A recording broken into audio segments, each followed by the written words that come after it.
David looked a loan shark dead in the eye, borrowed 3.5 million and walked out calling him a dumbass, because in 1 month, the apocalypse hits and Robert can chase that debt straight into the sun. I am David, and my only goal is to make sure when civilization collapses, every billionaire is on their knees begging me for a sausage. See, David already died in his first life. Not quickly, not cleanly, didn't even leave a complete corpse. So this time he came back with a pocket dimension storing unlimited supplies, and a system that harvests negative emotions from everyone around him and converts them directly into power. Fear, rage, despair. Every bad feeling feeds his growth. Most broken upgrade path ever. Fortress built, weapons acquired. And his ex Emma, this hottie had David selling his literal blood for her luxury handbags while she was charging an ugly old baldy $5,000 a night in a hotel bathrobe. Our boy donated plasma for Chanel while she ran a completely different business on the side. Now she just signed a contract thinking she's getting easy money. She has no idea she inherited every debt David owes. The same woman who sold him to a gang leader to survive just signed her own ending with a smile. Guys, smash that like button faster than David empties a supermarket overnight, and subscribe if you're new.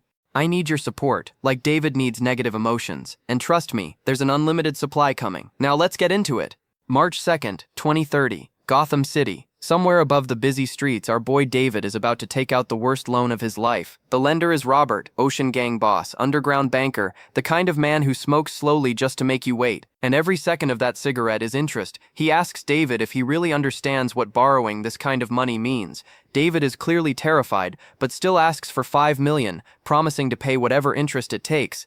Bro really said whatever it takes to a loan shark. Marvel should hire this man. Robert makes his offer. 4% daily interest. 7 million back in 6 months. Collateral on the table. David puts down the deed to his house. Robert barely looks at it. Old property. Worth maybe 3 million on a good day. He refuses the 5. David begs for 4, completely seriously, like he's presenting a Harvard thesis. Explains that a fortune teller told him he has incredible luck and he'll double the money gambling. Robert immediately sees what he's dealing with. An easy target. He drops the offer to 3.5 million and dares David to walk away. David agrees instantly. The fear vanishes. David looks Robert in the eye and says he has one condition. 10 minutes later, he's walking out with 3.5 million in his account, and a polite, oversized thug escorts him out and says, "Have a good evening," like he works at a Marriott. Outside, David checks his phone, confirms the transfer, and drops the act completely. He sneers and calls Robert a dumbass, because he was never planning to pay it back. Not in 6 months. Not ever. In 1 month, the apocalypse hits.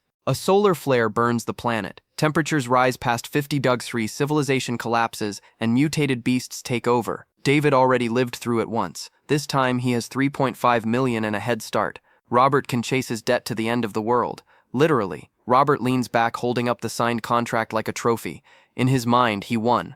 Another idiot gambler took a terrible rate for quick cash. Classic. He almost feels impressed by the stupidity, but he has no idea he's the stupid one in this story. Gamblers don't deserve homes anyway. His assistant isn't smiling. He quietly points out that the house is worth over 4 million, yet the kid took 3.5 without hesitation. No negotiation. No pause. That's strange. Normal people haggle. This kid folded faster than cheap lawn furniture.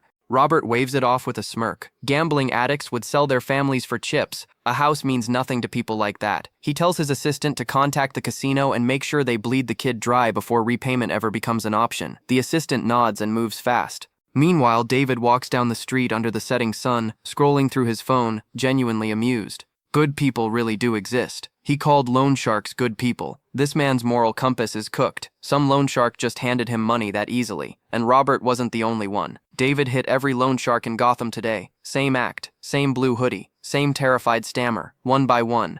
Gotham's entire criminal banking sector just got played by a hoodie. He looks at the total in his account, and his expression turns cold. He's not paying any of it back. Not a single cent. Our boy borrowed millions and felt nothing. Completely normal Tuesday. His thoughts drift to what's coming. The world he already watched die once. Earth dried up. Vegetation gone. Society collapsed. Supplies became everything. People stopped being people the moment hunger kicked in. He saw billionaires begging on their knees for a sausage, superstars crying over a bottle of water. Those who got nothing died in gutters. The ones who controlled supplies ran the world. David smiles. This time, he'll be one of them. King of the apocalypse, capital secured, time secured, blueprint memorized. He snaps out of it when he notices 2 women outside a shop, whispering at a display case complaining about prices. Luxury ice cream, the kind normal people only stare at. David stops, not to stare. He remembers saving for months to buy this for his gold digger girlfriend, Emma. Thought it meant something. Feeding a stray dog would have been a better investment. At least the dog would have been loyal and grateful. He shakes it off and walks inside. He steps up to the counter and orders 10 of every flavor. The two women go silent. One whispers about whether he can afford it. The other is too busy noticing his face to care. The waitress hesitates and explains carefully that this is high-end ice cream. The total comes out to over 20,000 won. Is he sure? Before David can answer, another woman cuts in. She looks him up and down, laughs, and calls him broke to his face. Then she raises the stakes herself. If he can actually pay, she'll get on her knees and bow right here. David doesn't even look at her. He just tells the waitress to ring it up. Then he turns back, calm, almost polite, and asks if she really meant that. She flinches, recovers, and snaps back, asking who he thinks he is and whether he seriously expects her to bow. David smirks. He gave her an exit. She didn't take it. She opens her mouth to fire back, but David has already turned away. He holds his phone out to the trembling waitress instead. The balance on the screen sits north of 20 million yuan. He tells her to wrap everything up. He's taking it all. Our boy bought out an entire ice cream shop because this baddie was rude to him. The waitress freezes, then calls the manager. The manager arrives, takes one look at David and asks what he can do for him. David tells him to calculate the price of everything in the store, display stock and back inventory. No need to stay open today. The manager hesitates. This place sells slowly. Expensive goods, rare buyers. Still, he does the math. Display stock alone is 70,000 won. With inventory, around 1 million. David thinks for half a second. Not expensive. He transfers a 300,000 deposit on the spot and gives his address. When the apocalypse hits, he wants good ice cream at home. Civilization is collapsing in 1 month. This man's priority is dessert. Respect, bro. The manager practically lights up, calls him Brother David, and gets to work. David turns back to the two women watching with their mouths open. He smiles and tells them to pick anything they want. His treat. Bro just went full main character in an ice cream shop. The crowd starts whispering now. Rich and good-looking, fully on his side. Then David's smile fades. His eyes settle on the rude woman. Flat. He clarifies, the offer is for everyone, except her. He's still waiting. The woman who laughed at his clothes 10 minutes ago starts stammering. The crowd is watching. David isn't moving. 10 seconds later, she breaks. Tears well up, her legs give out, and she sinks to her knees in front of him. David looks down at her and asks quietly why she acted so tough, if she couldn't back it up. He doesn't wait for an answer. Later, a park bench. Golden hour. David eats a Baskin-Robbins ice cream, like a man who had a very good day. He has to admit, the hype is real. This thing is incredible. He finishes the last bite and opens his hand. A black void appears beside it, silent and still, no bigger than a shopping bag. He slips his things inside. It closes instantly, like it was never there. His spatial ability. Our boy came back in time with a cheat code he didn't even know he had. Last time, powers only awakened after the apocalypse. Somehow, this one survived the jump. A pocket dimension. Perfect stasis. Food stays fresh, heat stays hot. Nothing ages. Nothing spoils. David stares at his hand. In a world about to run out of everything, a man who can store unlimited supplies without anyone knowing isn't holding a trump card. He's holding the entire game. Our boy starts daydreaming. Billionaires begging for rice. Celebrities on their knees. He's been thinking about people on their knees a lot today. Reality creeps back in. He's got work to do. Safehouse. Cold storage. Weapons. Energy. The full apocalypse checklist.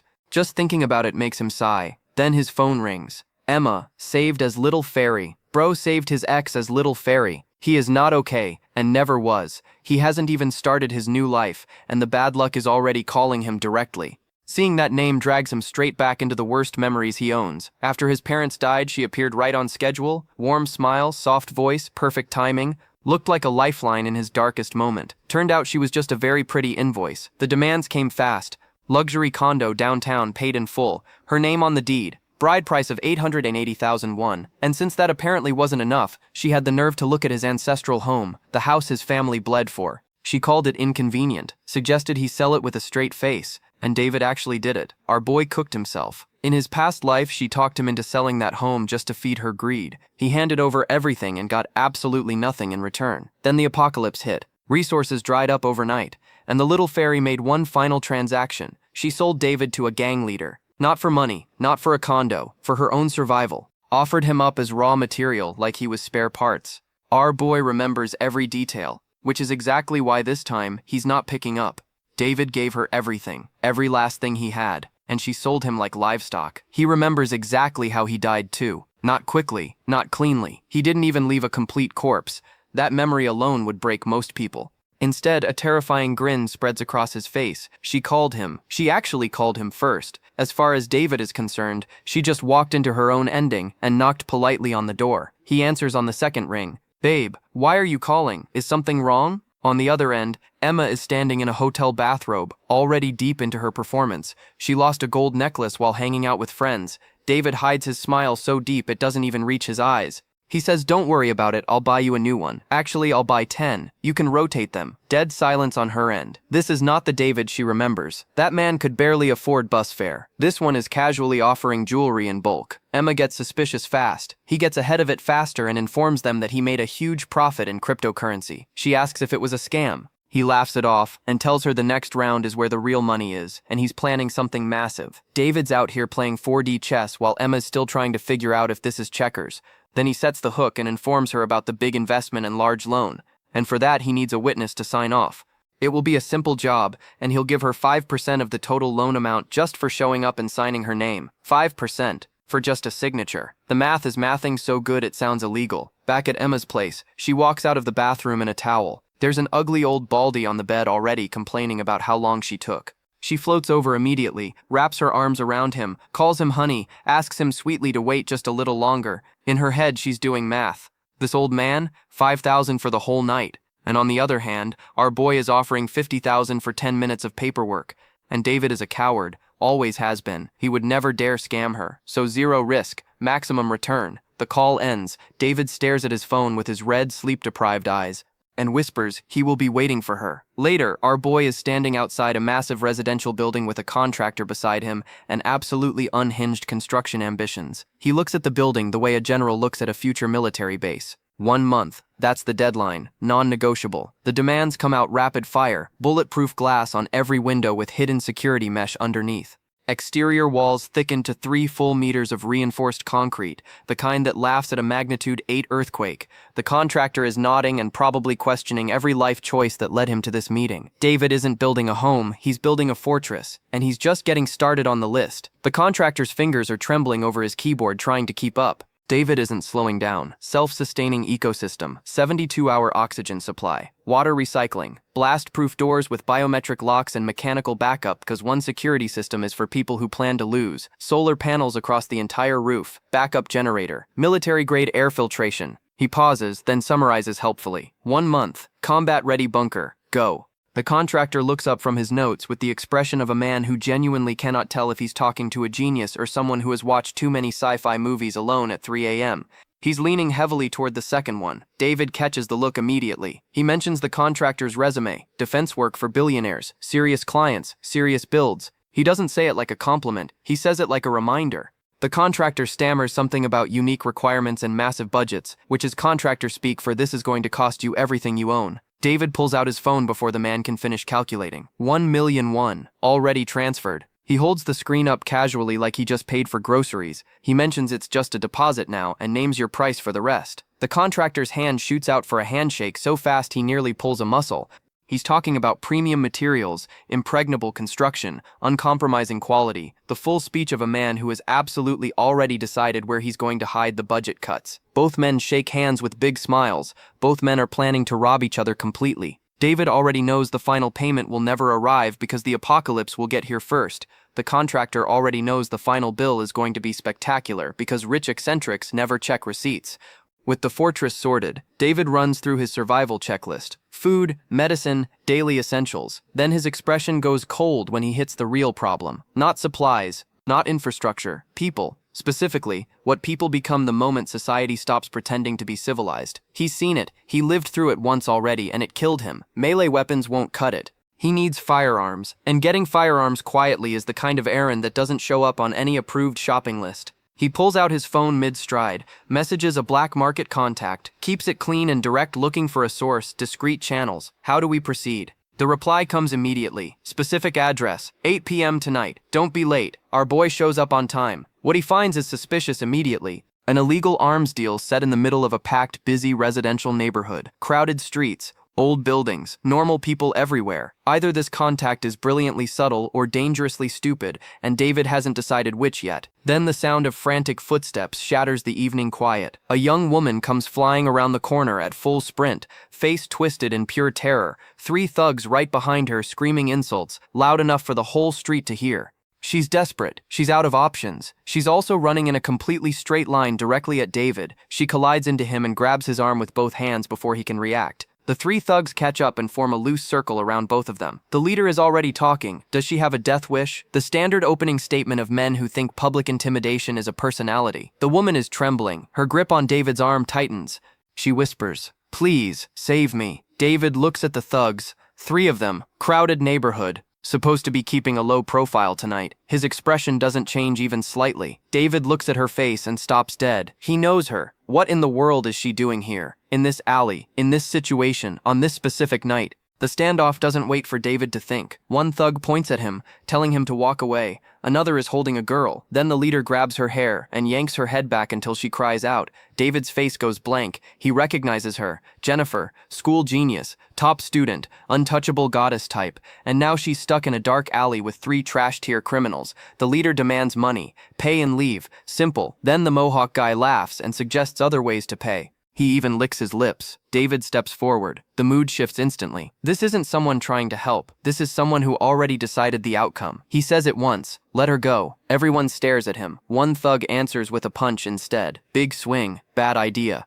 David dodges easily, grabs the wrist, and crushes it. The thug screams. 1 punch later, he's flying into a pile of trash. The other 2 freeze on the spot. Then a window pops up in David's vision. System detected. Negative emotions registered. Fear and rage. Harvesting activated. David blinks. A system? He never had one before. Not in his past life. He survived the apocalypse with nothing until it killed him. And now this shows up. He almost laughs. That's when the gang leader panics. He grabs Jennifer, rips her shirt, and screams that one more step means she dies. Classic hostage move. Then a brick drops from above and smashes straight into the gang leader's face. He goes down instantly, knocked out before he hits the ground. The 2 remaining thugs freeze, staring at their boss like their brains just crashed. A guy in a floral shirt jumps down from the rooftop, lands confidently, and immediately starts trash-talking them for bullying a girl. The thugs panic for half a second, then scream and charge anyway. Bad choice. David blocks a punch with one arm like it's nothing. At the same time, the floral shirt guy kicks the bat wielder straight in the face. They're not even looking at each other, but they move perfectly together.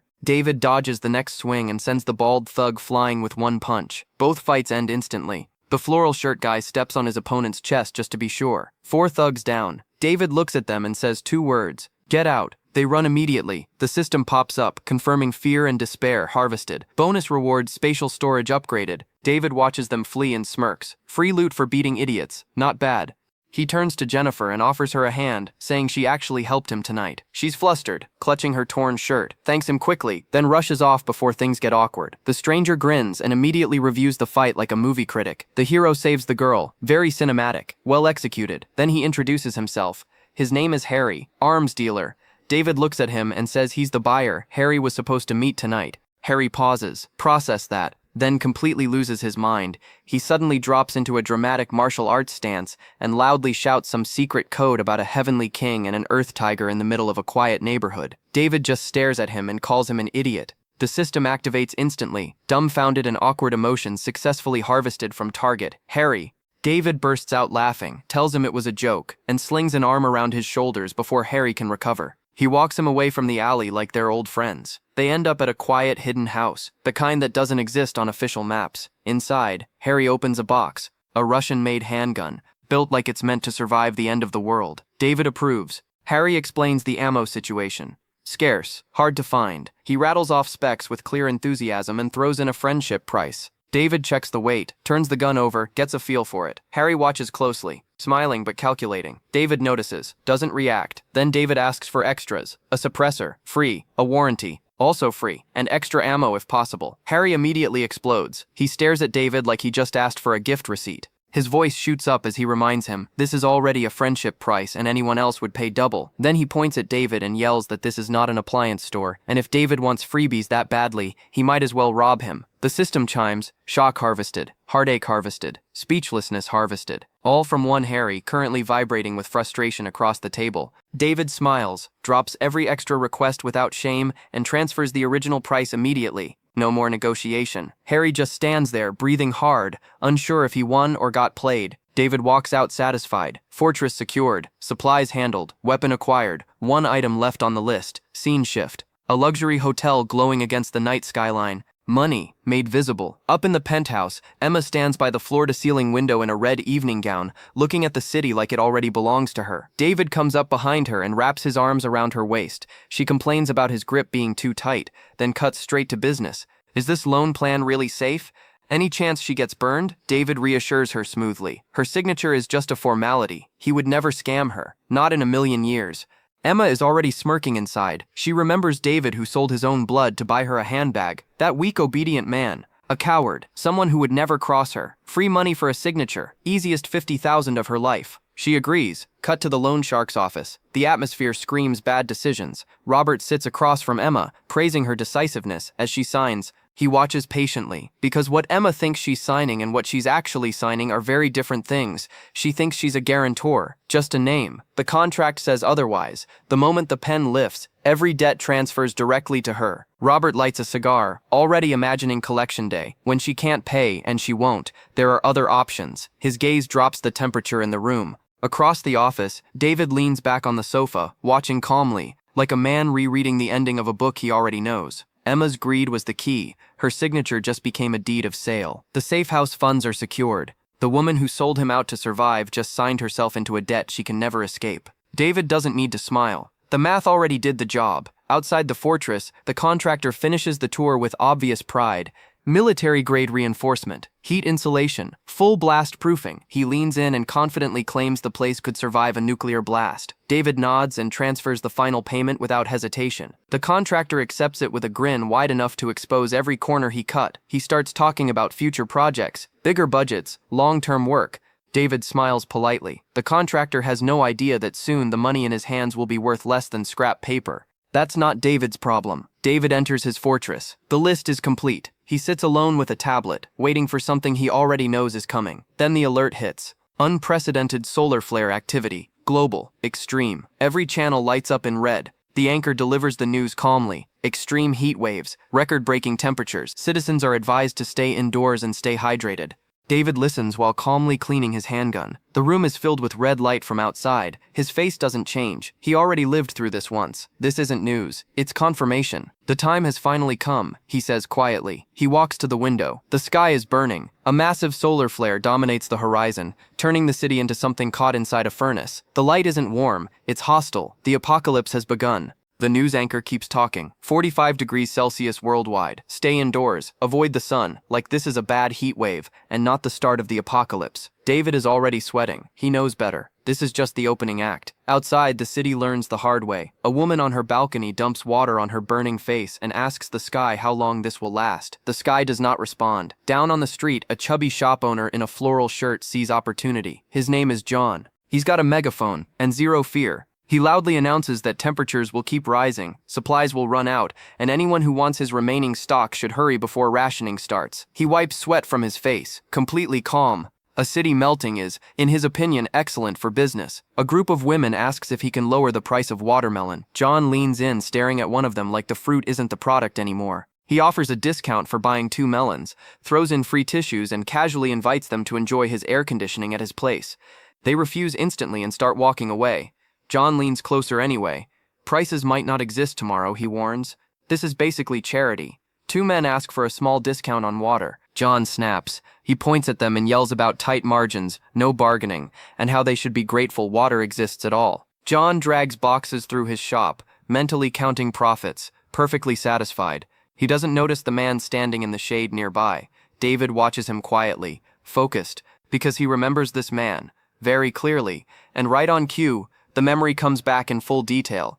A younger David, same store, same smell. John's voice fills the room as he announces to anyone listening that he's caught a thief red-handed. Heads turn, Eyes lock on the scene. Young David's arm is twisted behind his back by a man twice his size. He keeps saying it was a mistake, that he only picked up something that fell, that he didn't steal anything. John laughs, demands payment anyway. No one helps. The bystanders whisper instead, about his upbringing, about what kind of family raises a boy like this. His pauses between sobs look like guilt to them. The crowd decides quickly. Young David cries, insists he didn't steal. Nobody believes him. Back in the present, David stands in the same store, quiet, too quiet, the kind that clashes with the noise in his head. His eyes land on a shelf, one bag of onion potato chips, price tag 51, labeled, boldly, as a manager's recommendation. David picks it up, turns to John with a polite smile, and asks whether the chips are made of solid gold, or if they cure heat stroke at that price. One of the two must be true. John spins around, sweaty and annoyed. The system activates. Disdain harvested. +3. John snatches the chips away and tells him to get out if he can't afford them. System chimes again. Irritation harvested. +6. David doesn't move. He smirks, leans forward slightly, and suggests that a man hoarding this many treasures should probably be careful about thieves. John freezes. Process it. Then it explodes.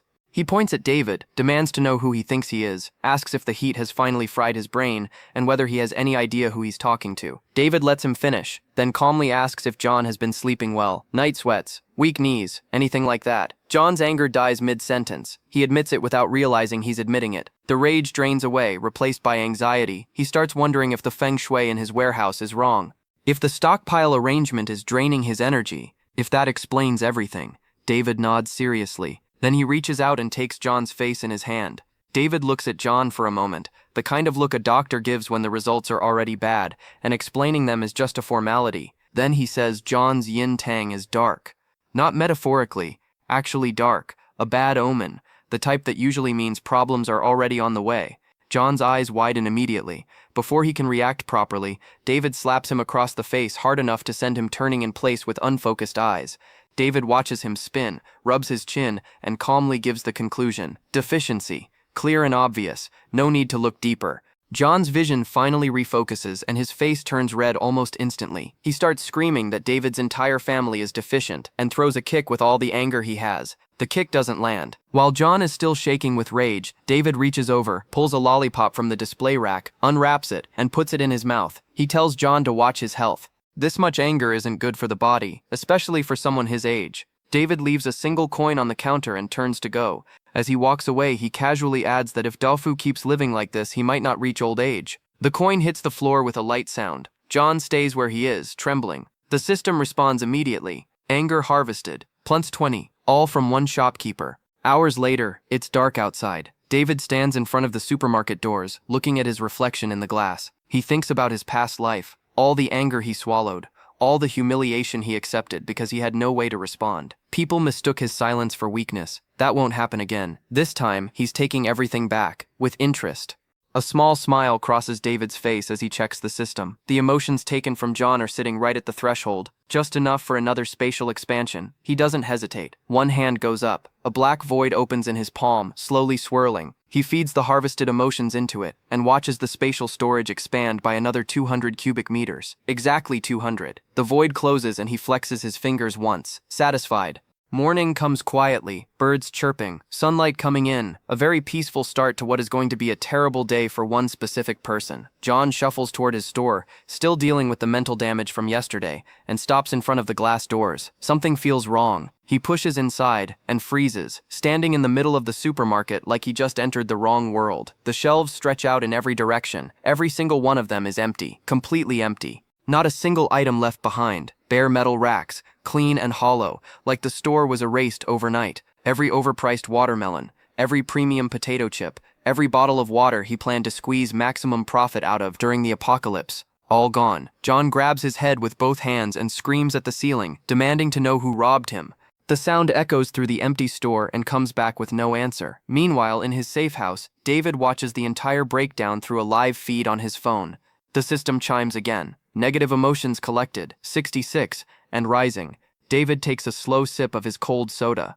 On screen, John is now on his knees in the middle of the empty store, screaming into the floor while a growing crowd of confused customers peers through the glass doors trying to figure out what is happening. The crowd has opinions. A few people wonder aloud if the shelves were always empty and this is some kind of theatrical pricing strategy. Two women in the back exchange a rumor. Apparently someone saw a dark shadow moving through the warehouse last night. Floating. Silent. John hears this. He goes pale. Visibly. Immediately. The rage drains straight out of his face and something much more primal moves in to replace it. His store might be haunted. The system interface tallies quietly in David's vision. Negative emotions are flowing in from the crowd now too.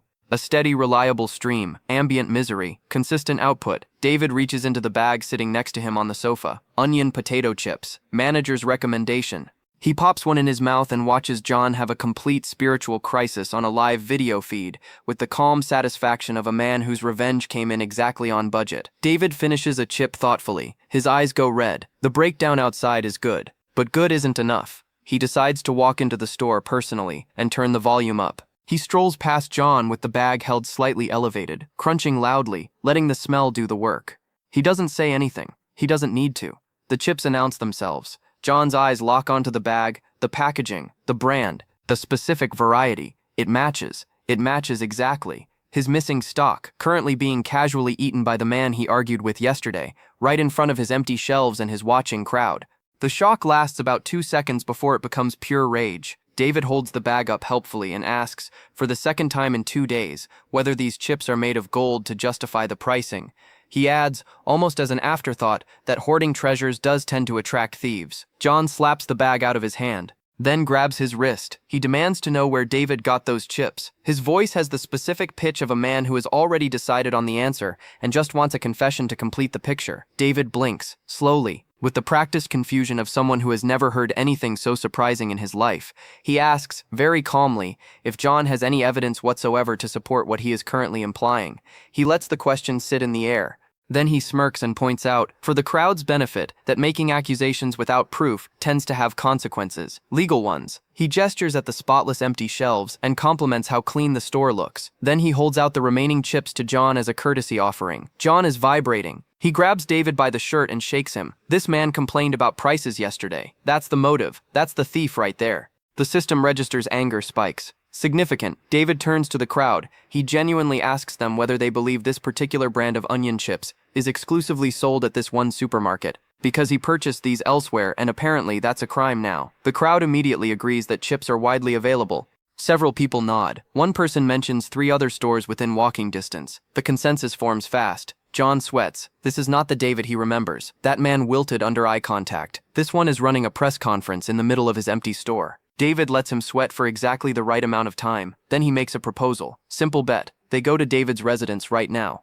If John finds a single piece of stolen merchandise, David pays 10 times the total value of everything missing. But if he finds nothing, John hands over his backup generator. No discussion. John gets very close to David's face and vows to expose him completely. Deal. The crowd follows them like a parade. John walks into David's residence ready to find chips stacked floor to ceiling and walks directly into the kind of home that stops a person mid-step. He stands in the entrance and stares. The decor, the space, the crystal chandelier catching light from above. A wardrobe along one wall lined with clothing that costs more than John's entire pre-apocalypse inventory. This is not the home of a man who steals snacks. John's certainty begins developing structural problems. He searches anyway. Fridge, no chips. Safe, gold bars, no chips. Closets, expensive things, absolutely no chips. Every place a desperate man checks when he needs to be right, and is rapidly discovering he is not. David watches from the doorway with his arms folded and asks pleasantly whether John would like to rip up the floorboards next. Just to be thorough, John stammers. There's no need to continue. He's seen enough. He starts moving toward the exit with the shuffling urgency of a man trying to leave a situation without technically admitting he created it. The system registers a surge of embarrassment so large it practically has its own weather system. John doesn't make it 2 steps. David catches his shirt from behind and holds him exactly where he is. Then he turns to the crowd still packed at the doorway and asks, pleasantly, whether everyone heard the terms of the bet made in front of witnesses, approximately 20 minutes ago. They heard. John sweats through his collar and tries one more time. He asks David to take a step back, let it go and move on. People make mistakes. David looks at him for a long moment, then asks why John didn't take a step back when he was grabbing an innocent man by the wrist in his store and screaming at the thief in front of a crowd. The crowd start murmuring. Someone laughs. The consensus is not in John's favor. Something snaps behind John's eyes. He screams that he gave David a chance and swings a punch with everything he has left, all his humiliation, all his rage, all the indignity of being searched and found wrong in a stranger's expensive apartment in front of half the neighborhood. David catches the fist. Just catch it. Clean, like picking fruit. Then he twists. John's wrist goes the wrong direction, and the sound that comes out of him is not a scream so much as a sustained announcement of agony. He folds immediately, knees hitting the floor, free hand grabbing at nothing. The system registers the surge without being asked. Pain. Massive. Pouring in. David looks down at him without particular emotion and tells him to move the generator quickly. Before the temperature climbs any further, he adds, helpfully, that without it John is going to have a very uncomfortable time when the power rationing kicks in, which is coming soon. He lets that land. John, on his knees, wrist throbbing, dignity somewhere on the floor beside him, agrees, immediately, completely, without further negotiation. The system tallies quietly in David's vision. Humiliation, pain, fear, all harvested. David steps over him on the way out. Suddenly David's phone buzzes and glances at the screen. It's Emma. She appears on screen already furious. Debt collectors followed her for 2 days. She signed documents for just formality, and now gang members are showing up in her peripheral vision everywhere she goes. She wants to know why. David lets the storm blow through. He walks slowly through his apartment, asking her quietly why she won't trust him. After everything he has sacrificed for her, after everything he has done, the hurt in his voice is architectural, load-bearing, perfectly constructed, completely fake. Internally, he is noting that Zhang Yang's crew is even more impatient than he calculated. Good, that means the pressure on her end is ahead of schedule. He stops at the fridge, leans against it casually, and asks in a concerned tone whether the gang members know where she lives, what exactly they said to her, just so he can help, obviously. Emma chews her thumbnail and says no, she took back roads, they don't have her address yet. Then she points at the camera and tells him not to try anything funny. David tells her she's probably overthinking it. Could easily be strangers. The apocalypse has everyone on edge. He suggests she relax. Then he sits down at his table. The camera catches everything behind him in perfect detail. Grilled salmon, fresh salad, a cold soda sweating condensation in the heat. A meal that belongs in a restaurant that no longer exists, sitting casually in his air-conditioned fortress while the rest of the city slowly roasts. Emma stops mid-sentence. She stares through the screen at his table with the focused intensity of someone recalibrating everything they thought they knew about a situation. She asks, slowly, how he still has fresh food like that. David picks up a Coke can and holds it toward the camera. Plenty more where that came from, he says. Something shifts in Emma's eyes. The anger makes room for calculation. Supplies are scarce. Everyone knows it. The apocalypse has been running for days and fresh salmon shouldn't exist anymore. And yet there it is, on his table, steaming gently. Maybe she underestimated him. Maybe David actually struck it rich this time. He takes a slow sip of the cold drink and tells her it must be rough out there. Hot weather like this, a person really needs something to eat. Then he picks up his fork and takes a full bite of salmon directly into the camera. Emma goes completely silent. She is lying on a bed in a sweltering room, and she can practically smell it through the screen. The hunger hits her somewhere below rational thought. She watches him chew with the desperate focus of someone being personally tormented by a meal. David sets the fork down and looks at her with soft, gentle concern. Asks if she's been eating properly. Says he worries about her. He admits that he's a little scared being alone in all of this. Emma smiles. Not warmly, calculatingly. The smile of a woman who has just identified an angle. She mentions the debt collectors are still in her area. Terrible situation, very unsafe for a woman alone. She asks whether she might stay at his place for a few days. Keep each other company. She leans back and exhales, completely certain of the answer. David grins into another bite of salmon. She folded for fish and air conditioning. After everything, after all of it, the woman who once negotiated his life away to a gang leader just offered herself up for a meal in a cool room. He files this away under things that would be funny if they weren't so satisfying. He plays along. She never let him come to her place before. Interesting how circumstances change things. She waves the past away like smoke. He's her boyfriend. That comes with responsibilities. This is a special situation. Stop bringing up old things. He offers to pick her up tonight when it cools down. Just send her address. She sends it before he finishes the sentence. David looks at the location pin on his screen for a long, quiet moment. Wait for me at home, he says. Don't go anywhere. The call ends. Emma sets her phone down and stretches out on the bed with the satisfied expression of a woman who just solved her problems effortlessly. David stares at her location on his screen with eyes that have absolutely no warmth in them whatsoever. The woman who sold him to a gang leader just handed over her address for the promise of air conditioning and salmon. He almost feels bad about how easy this is. Loud knocking detonates at his front door before the thought finishes. David walks over and listens for a moment, then opens it. Aunt Mary, middle-aged, sweating, one hand raised to knock again, and a young boy pressed against her side. The cool air from inside hits her immediately, and her eyes light up with the specific hunger of someone who just found exactly what they came for. She starts talking before he can say anything. Her air conditioning is broken and the children can't handle the heat. She's a neighbor, practically family. Surely he understands. David steps into the doorway and stops her momentum completely. He calmly reminds her, the memory he has stored of a younger version of himself, small, following his mother through the neighborhood, collecting bottles to sell. Aunt Mary's voice carrying over everything else, loud enough for everyone to hear, calling them beggars, waving security over to chase them away. Back in the present, Aunt Mary's face shifts from pleading to outraged in real time. She shouts that it happened years ago. Ancient history. He's seriously going to hold that against her now? In this heat? She accuses him of having no compassion, no heart, no basic human decency. David listens to the complete list. Then he agrees that she's right. He does lack compassion. He does, however, have air conditioning. He closes the door. The click of the latch is very quiet compared to what comes next. Aunt Mary hits the door with both fists. The screaming starts immediately. Insults, accusations. She screams that he deserved losing his parents young, that he's uneducated. The system activates without being asked. Anger detected, spiking, harvesting. Inside, David stands in the dark and listens to Aunt Mary exhaust herself against his front door. His expression doesn't move once. When the screaming finally thins out, he walks to his desk, pops out his SIM card, replaces it with a clean one, and sits down at his computer.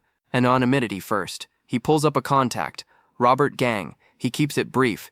Emma's address. She lives alone, easy to find. He attaches the location pin and sends it before the cursor stops blinking. Then he gets up, walks to the balcony, and looks out over the city baking in apocalypse heat below him. He says quietly to the skyline, "Emma, the show is about to begin." Back at Emma's home, she's standing in front of her mirror right now, deeply pleased with herself, mentally redecorating David's fortress in her name. Air conditioning, space, a man who jumps when she calls. She has essentially already moved inside her own head. She sits on the edge of her bed and lets the fantasy develop fully. David on his knees, attentive, grateful for the privilege. A life of comfort handed to her simply because she exists, and she's decided to allow it. Emma lights a cigarette, leans back and waits. This is the life she deserves. Finally arriving on schedule.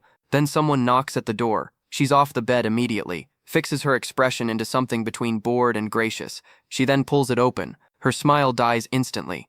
Robert fills the doorframe. His men are behind him. Nobody in this group is David. Nobody in this group is here to carry her luggage to a comfortable fortress. Emma stammers, asks how they found her. Robert answers the question with a slap across her face that sends her stumbling backward into her own apartment. The money is due today. Robert Gang doesn't do extensions. Emma hits the floor and the panic comes out all at once. She screams that David borrowed the money, that she was tricked, that she didn't understand what she was signing, that they need to find him instead, that this is all a misunderstanding. Robert holds up the contract. Her signature is on it, her name, her handwriting, her problem. He turns to his men and tells them to take everything of value in the apartment. Furniture, electronics, anything that converts to money. They move immediately, efficiently, like people who have done this before and will do it again. Emma scrambles to her feet, screaming at them to stop. She grabs her phone with shaking hands and pulls up David's number. She tells them that she is calling him right now, that he will come, that he will pay, that everything will be fine. Just stop taking her things, just wait. And then she dials. Emma thought having luxury handbags and jewelry would buy her some goodwill. It didn't. Robert sits across from her mountain of valuables like a disappointed pawn shop owner. He picks up one of her precious handbags, holds it up, and immediately wants to throw it back down. These scraps don't even cover the interest, and his men didn't sweat through their suits in this heat, just to go home with nothing. He stands up. That's when Emma remembers she should be terrified. She backs away, hands up, voice cracking, throwing out the only lifeline she has left. David has the money. David has a stockpile of supplies. David is literally on his way right now, so everybody just needs to relax. She dials his number with shaking fingers. Automated voice. The person you dial is currently unavailable. She dials again. Same thing. The color drains from her face in real time. Because somewhere between the first unanswered call and the second, she starts doing the math. And the math is horrifying. Robert doesn't even need to say it. But he does anyway, because cruel men enjoy that part. David played her. He got her to sign the debt, handed her the bill, and vanished into thin air like a magician whose trick only works once. Emma stands completely frozen, pale, hollow, the kind of expression people make when the floor disappears beneath them. She still tries to smile, trembling lips, shaking hands, the whole performance. He's just busy. She'll call him right back. Just give her 1 second. Robert is done waiting. He grabs her by the hair, Her scream cuts through the entire apartment. She's still selling the pitch even now, shrieking that David has the supplies, that he's the one they want, that she's not the right target here. He drags her toward the bedroom anyway. The door slams shut, and their cruel show began, which definitely can't be shown as fan service. And on the floor outside, her shattered phone screen stares up at the ceiling, unanswered calls and all. Meanwhile, David is living his best life. Air conditioning, wine glass in hand, the comfortable knowledge that Emma is currently someone else's problem. He stares out at the dark city like a man who just got away with something, because he did. Back in Emma's apartment, the silence says everything. Robert sits on the edge of the bed, shirtless, sipping coffee like a man who just finished an important meeting. Behind him, Emma is curled up, sobbing, and of course totally exhausted too. Under normal circumstances, he'd be done here. But she said something interesting. Supplies. Robert turns around, grabs her by the throat, forces her to look at him. Wan Cheng talks fast. Air conditioning, ice-cold drinks, mountains of food. David has everything, while everyone else suffers through the heat with nothing. She's crying through every word, but she makes sure he understands the scale of it. Robert lets that sink in. Then he smiles. He tells her she has nothing left worth taking, but she just handed him a much bigger target. He tosses her back onto the bed like a receipt. He's already done reading, his mind already elsewhere. Somewhere across the city, David is sitting in his little fortress thinking he's untouchable. Robert finds that very interesting. He orders his men out. The apartment door closes behind them, and the silence that follows is absolute. Emma lies alone in the dark, bruised, broken, completely abandoned by the man who put her here. Her tears dry up. What's left isn't sadness, it's something much colder. She shakes with it, teeth clenched, whispering a promise to the empty room that David will die a horrible death for what he did to her. And she means every word. Across the city, a different kind of storm is already moving. A column of people march through the quiet night with coordinated footsteps and hostile intentions. Leading them with the energy of someone who has been waiting for this moment is Aunt Mary, the treacherous neighbor, the woman who smiled at David's face and memorized his floor plan. She guides Robert's gang toward his building like a tour guide who hates the attraction. She lays out the pitch with enthusiasm. Air conditioning, stockpiled food, everything a man hoards when the world is suffering around him. She calls him a stingy beast. James, one of the main members in the Robert gang, thanks her for her service, promises a cut of whatever they take. Aunt Mary nearly glows. She warmly calls him Brother James. In her imagination, David is already on his knees begging, and she is already watching from a comfortable chair. The group assembles on the sidewalk below his building. That's when James goes quiet. He stares up at the fortress. Something about it stops him. The building is too still, too prepared. His instincts, built from years of doing exactly this kind of thing, are telling him this kid knew someone was coming. The blonde thug with the baseball bat doesn't wait for a plan. He doesn't need one. He has enthusiasm, a weapon, and absolutely zero survival instincts. His foot hits the perimeter hits back. Blue electricity detonates through his entire body. He screams. He shakes. He collapses onto the ground, twitching like a fish that made a very bad decision. The scarred leader looks down at him with pure contempt, asks why the trash cramped up. Another gang member rushes over to help, touches his shoulder. Same result, instantly. Both of them are now lighting up the night sky like a very unpleasant fireworks show, screaming for help while electricity maps every nerve in their bodies. Aunt Mary and James take a step back. Then another. The smug tour guide energy has completely evaporated. Then the roof speaker clicks on. They look up, expecting a siren, a warning, something appropriately threatening. Instead, a cheerful song about good luck and joy begins blasting into the night air. The silhouettes of two convulsing gang members flicker against the blue electric glow, while upbeat music celebrates their misfortune. It is genuinely one of the most unhinged things James has ever witnessed in his career of doing unhinged things. He and Aunt Mary scramble backward, cursing. Inside, David is collecting negative emotions, like a man running a very specific business. His system logs the shock, panic, and humiliation pouring off the crowd outside in real time. He sits in his air-conditioned sanctuary, monitors glowing, popsicle in hand, watching the chaos he engineered from absolute comfort. He leans into the microphone, congratulates them on their good luck for finding his trap. Outside, the scarred leader has moved past confusion and landed somewhere in the territory of pure fury. He points his weapon at the building and screams for David to pay what he owes. Aunt Mary, who has apparently forgotten she is standing next to an active electrical perimeter, chimes in. If he could afford renovations, he could afford his debts. She has opinions about his upbringing. She shares all of them. David lets them finish. Then he explains, calmly and without a single trace of stress, that his apartment is worth $4 million. He borrowed 3.5. The math is not complicated. The apartment is the payment. As for Emma's debt, that's her problem, not his. He suggests they go find her. James trembles. Not just from anger, from the specific humiliation of being outwitted by someone currently eating a popsicle. David bites into it, advises them to leave while he's still in a good mood. His voice drops half a degree. He tells them very calmly to stop looking for trouble. His hand moves to the large red button. He doesn't hesitate. He presses it. The entrance explodes in electricity. And for one brief, beautiful moment, the entire gang gets an X-ray of their own skeletons. They scream. They convulse. Every single nerve ending files a formal complaint simultaneously. David's system logs every point of pain and despair like a very enthusiastic accountant. When it finally stops, nobody is dead. Nobody is even seriously hurt. They're just broken. Spiritually, mentally, in every way that actually matters to a person who came here feeling powerful. James makes a decision. He screams one final threat at the building, then turns around and runs. His men follow immediately. No debate, no hesitation. Aunt Mary is left standing alone on the sidewalk. Her face says everything. The plan to weaponize a gang against her neighbor has not worked. The building stands in front of her, under a blood-red sky, completely unbothered. She stares at it with horror and pure hatred. The next day, the temperature hits 52 degrees Celsius. The streets are empty. The concrete is baking. The outside world has become a punishment for anyone unfortunate enough to exist in it.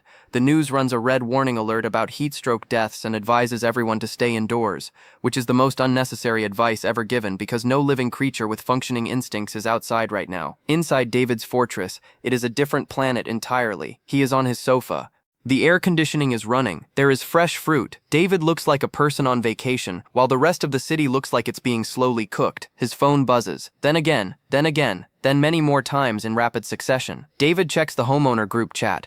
Aunt Mary has opened the floor. She wants to know if David is even human. She has thoughts about hoarding. She has feelings about suffering. She has a lot to say, and she is saying all of it in capital letters. The neighbors pile on immediately. Someone calls him a murderer. Others claim they are actively dying and demand an explanation. The messages keep coming, stacking on top of each other, each one more furious than the last. David sips his cold drink, scrolls through the chaos with detached expressions. Because to him, that's exactly what this is. Resources. His system is watching the spikes of jealousy and rage pour off his neighbors in real time, and it likes what it sees. The negative emotion counter climbs past 1,000 points, and the system begins calculating his rewards with great enthusiasm. David puts the phone down, stands up, opens his refrigerator, stares at the shelves of cold drinks and fresh food with quiet satisfaction. Then he gets an idea. He smirks. Take a photo, posts it to the group chat. Huge stockpile. Fully stocked. Does anyone want some? The neighbors lose their minds. Residents beg instantly. Aunt Mary, who just called him a soulless monster 3 messages ago, shamelessly requests delivery due to her bad legs. David's expression goes flat. He types back that he isn't running a charity for freeloaders. Equal value trades only. Nothing else. The begging lasts approximately 4 seconds before it transforms back into pure fury. Aunt Mary returns to her natural state. The insults resume. The karma curses pile up. The group chat is once again a disaster. David has seen enough. He closes the phone, leans back into his sofa, and bites into a fresh apple. The system notification pops up before he even finishes the apple. 3,000 points. New skill unlocked. Spatial cut creates a microscopic rift within 3 meters. Invisible blade. Instant activation. David looks at the apple on the table. He waves his hand. The apple falls into 2 perfect halves without a sound. He stares at it for a moment. Then a slow smile spreads across his face. The kind of smile that doesn't mean he's happy. The kind that means something in his head just shifted into a higher gear. That night, an orange off-road vehicle rolls to a stop on a deserted city street like it owns the road. A heel hits the pavement first. Red, sharp, deliberate. Emma steps out in a black evening gown, looking like a woman who spent the last several hours converting pure humiliation into cold purpose. She is dressed for an occasion. The occasion is revenge. Behind her, suited bodyguards flank the jeep. Inside it, Robert sits wreathed in cigar smoke, exhaling slowly, the picture of a man who has already decided how tonight ends. He asks his men to confirm the location. They confirm. Target is in the innermost building of the complex. Satisfied, Robert reaches over and grabs Emma. He pulls her close. Asks with a smirk if she'll feel heartache watching her former lover get raided tonight. Emma leans into him and declares David a total useless and trash. Then her face does something else entirely. The performance slips just long enough to show what's underneath. Tonight, she says, David dies. She means that one too. Before they can move, something comes shuffling out of the residential area toward them. It's John, supermarket owner, neighbor, currently speedwalking toward a criminal organization. Another neighbor trails behind him, equally eager, equally misguided. They reach the gang practically tripping over themselves. They'll help block David's escape routes. They know the layout, they just want to be on the right side of this thing. Robert looks at them and makes the deal anyway. Help capture David. Get a cut of the supplies. John promises a shortcut and leads the entire armed column into the complex. He has not made a smart business decision. The red-headed thug makes this clear almost immediately. When John points to his own building to explain the layout, the thug looks at it and says flatly that the entire building belongs to them now. The silence that follows is very loud. Then Aunt Mary screams. Another neighbor screams. The math hits all of them at the same moment. The gang was never going to share anything. They were going to take everything, from everyone, including the people who just opened the gate for them. The mob beats them down without ceremony or hesitation. No negotiation. No acknowledgement of the deal. Robert, Emma, and their armed column reach the base of David's building. They look up at the walls. The building looks back. The armchair hits the pavement first. Nobody sees it coming. One moment the gang is assembled at the base of the building feeling dangerous and organized. The next, furniture is falling from the sky and landing directly in front of them. David lands in it, already eating a steak, napkin on his lap, completely unbothered by the army he just descended into. He looks down at the crowd assembled for his destruction, chews slowly, and asks with a smirk if they're all looking for him. Robert, to his credit, doesn't flinch. He pulls Emma close, points up, and delivers his terms. Hand over the supplies, or leave David's corpse intact. Those are the options. David wipes his mouth with the napkin. His eyes shift. The red glow that comes out of them is not the look of a man who is frightened. It's the look of a man who is genuinely annoyed that someone interrupted his dinner. For just a moment, something in his expression short-circuits. Then the fury catches back up. Robert points at the building and screams for his men to move. The street becomes a problem. David solves one body at a time. He drops into the crowd and immediately makes himself the most difficult person in the area to hit. A punch comes in. He's already somewhere else. He grabs a thug by the head and introduces his face to the pavement. The mohawked one tries to be clever about it. Leaps into the air, spiked flail already swinging, the kind of entrance that usually ends a fight before it begins. David sidesteps. The weapon craters the pavement where he was standing. His foot finds the thug's jaw on the way back up. Another one comes with an axe. Full commitment. Deadly swing. David activates spatial cut, intercepts the blade mid-arc with nothing but a hand gesture, and watches the man's momentum carry him into confusion. Then a yellow canister bounces onto the street between Robert and Emma. It detonates immediately. White smoke swallows the entire block in seconds. Robert coughs, eyes burning, and his brain goes to the worst possible conclusion. Hidden accomplice. Coordinated ambush. This was a trap all along. Robert orders the retreat. His men don't argue. Inside the smoke, David ducks one final blind axe swing from a thug who is operating entirely on instinct at this point, and nearly walks into a stranger leaning against a building. The stranger steps forward into the light and reveals himself. He is Harry, the arm dealer. He asks if David is still in the market for guns, claims the merchandise is excellent. Then his eyes drift to the cooler box and completely lose focus. He stares at it with open envy. Ice water. Actual ice water. In this heat. He says it out loud like he's witnessing something sacred. David hands him a bottle, then asks why an arms dealer is this far from his own territory. Harry explains between grateful sips. A rival named Robert has been eating into his business. He was tracking Robert's men through the city when the trail led here. He watched the whole standoff from the shadows, and what surprised him wasn't the fighting. It was the stockpile, the supplies, the infrastructure. He assumed David had access to channels nobody else knew about. He looks at the cooler box again. He is not wrong. David's eyes go sharp. He spins around and demands to know what exactly Harry is implying. That's not curiosity. That's a warning. Harry waves his hands. No, not prying. He's proposing a partnership. He lays out the pitch. Robert is sitting on a mountain of purified water. David raids it. They store it here. Harry sells it. Everyone eats. David does the math in his head. The temperature is rising every day. Water becomes more valuable than cash by the hour. Clean water in this heat isn't a resource anymore. It's a currency. He agrees on the spot. Harry short-circuits completely. He came ready to negotiate for 20 minutes, and the man just said yes in 4 seconds. Before he can even celebrate that, David hits him with the split. 9-1. Harry screams. Actual screaming. He calls it robbery because that is exactly what it is, and he wants that on record. David is already walking away, nothing to discuss if Harry isn't willing. Simple. Harry holds out for 4 whole seconds, then he grabs David's leg with both hands and just stays there, on the ground, crying, real tears. A grown man in a floral shirt weeping into a stranger's ankle begging for 80-20 so he can at least afford to eat. Every shred of dignity he walked in with is gone and he knows it.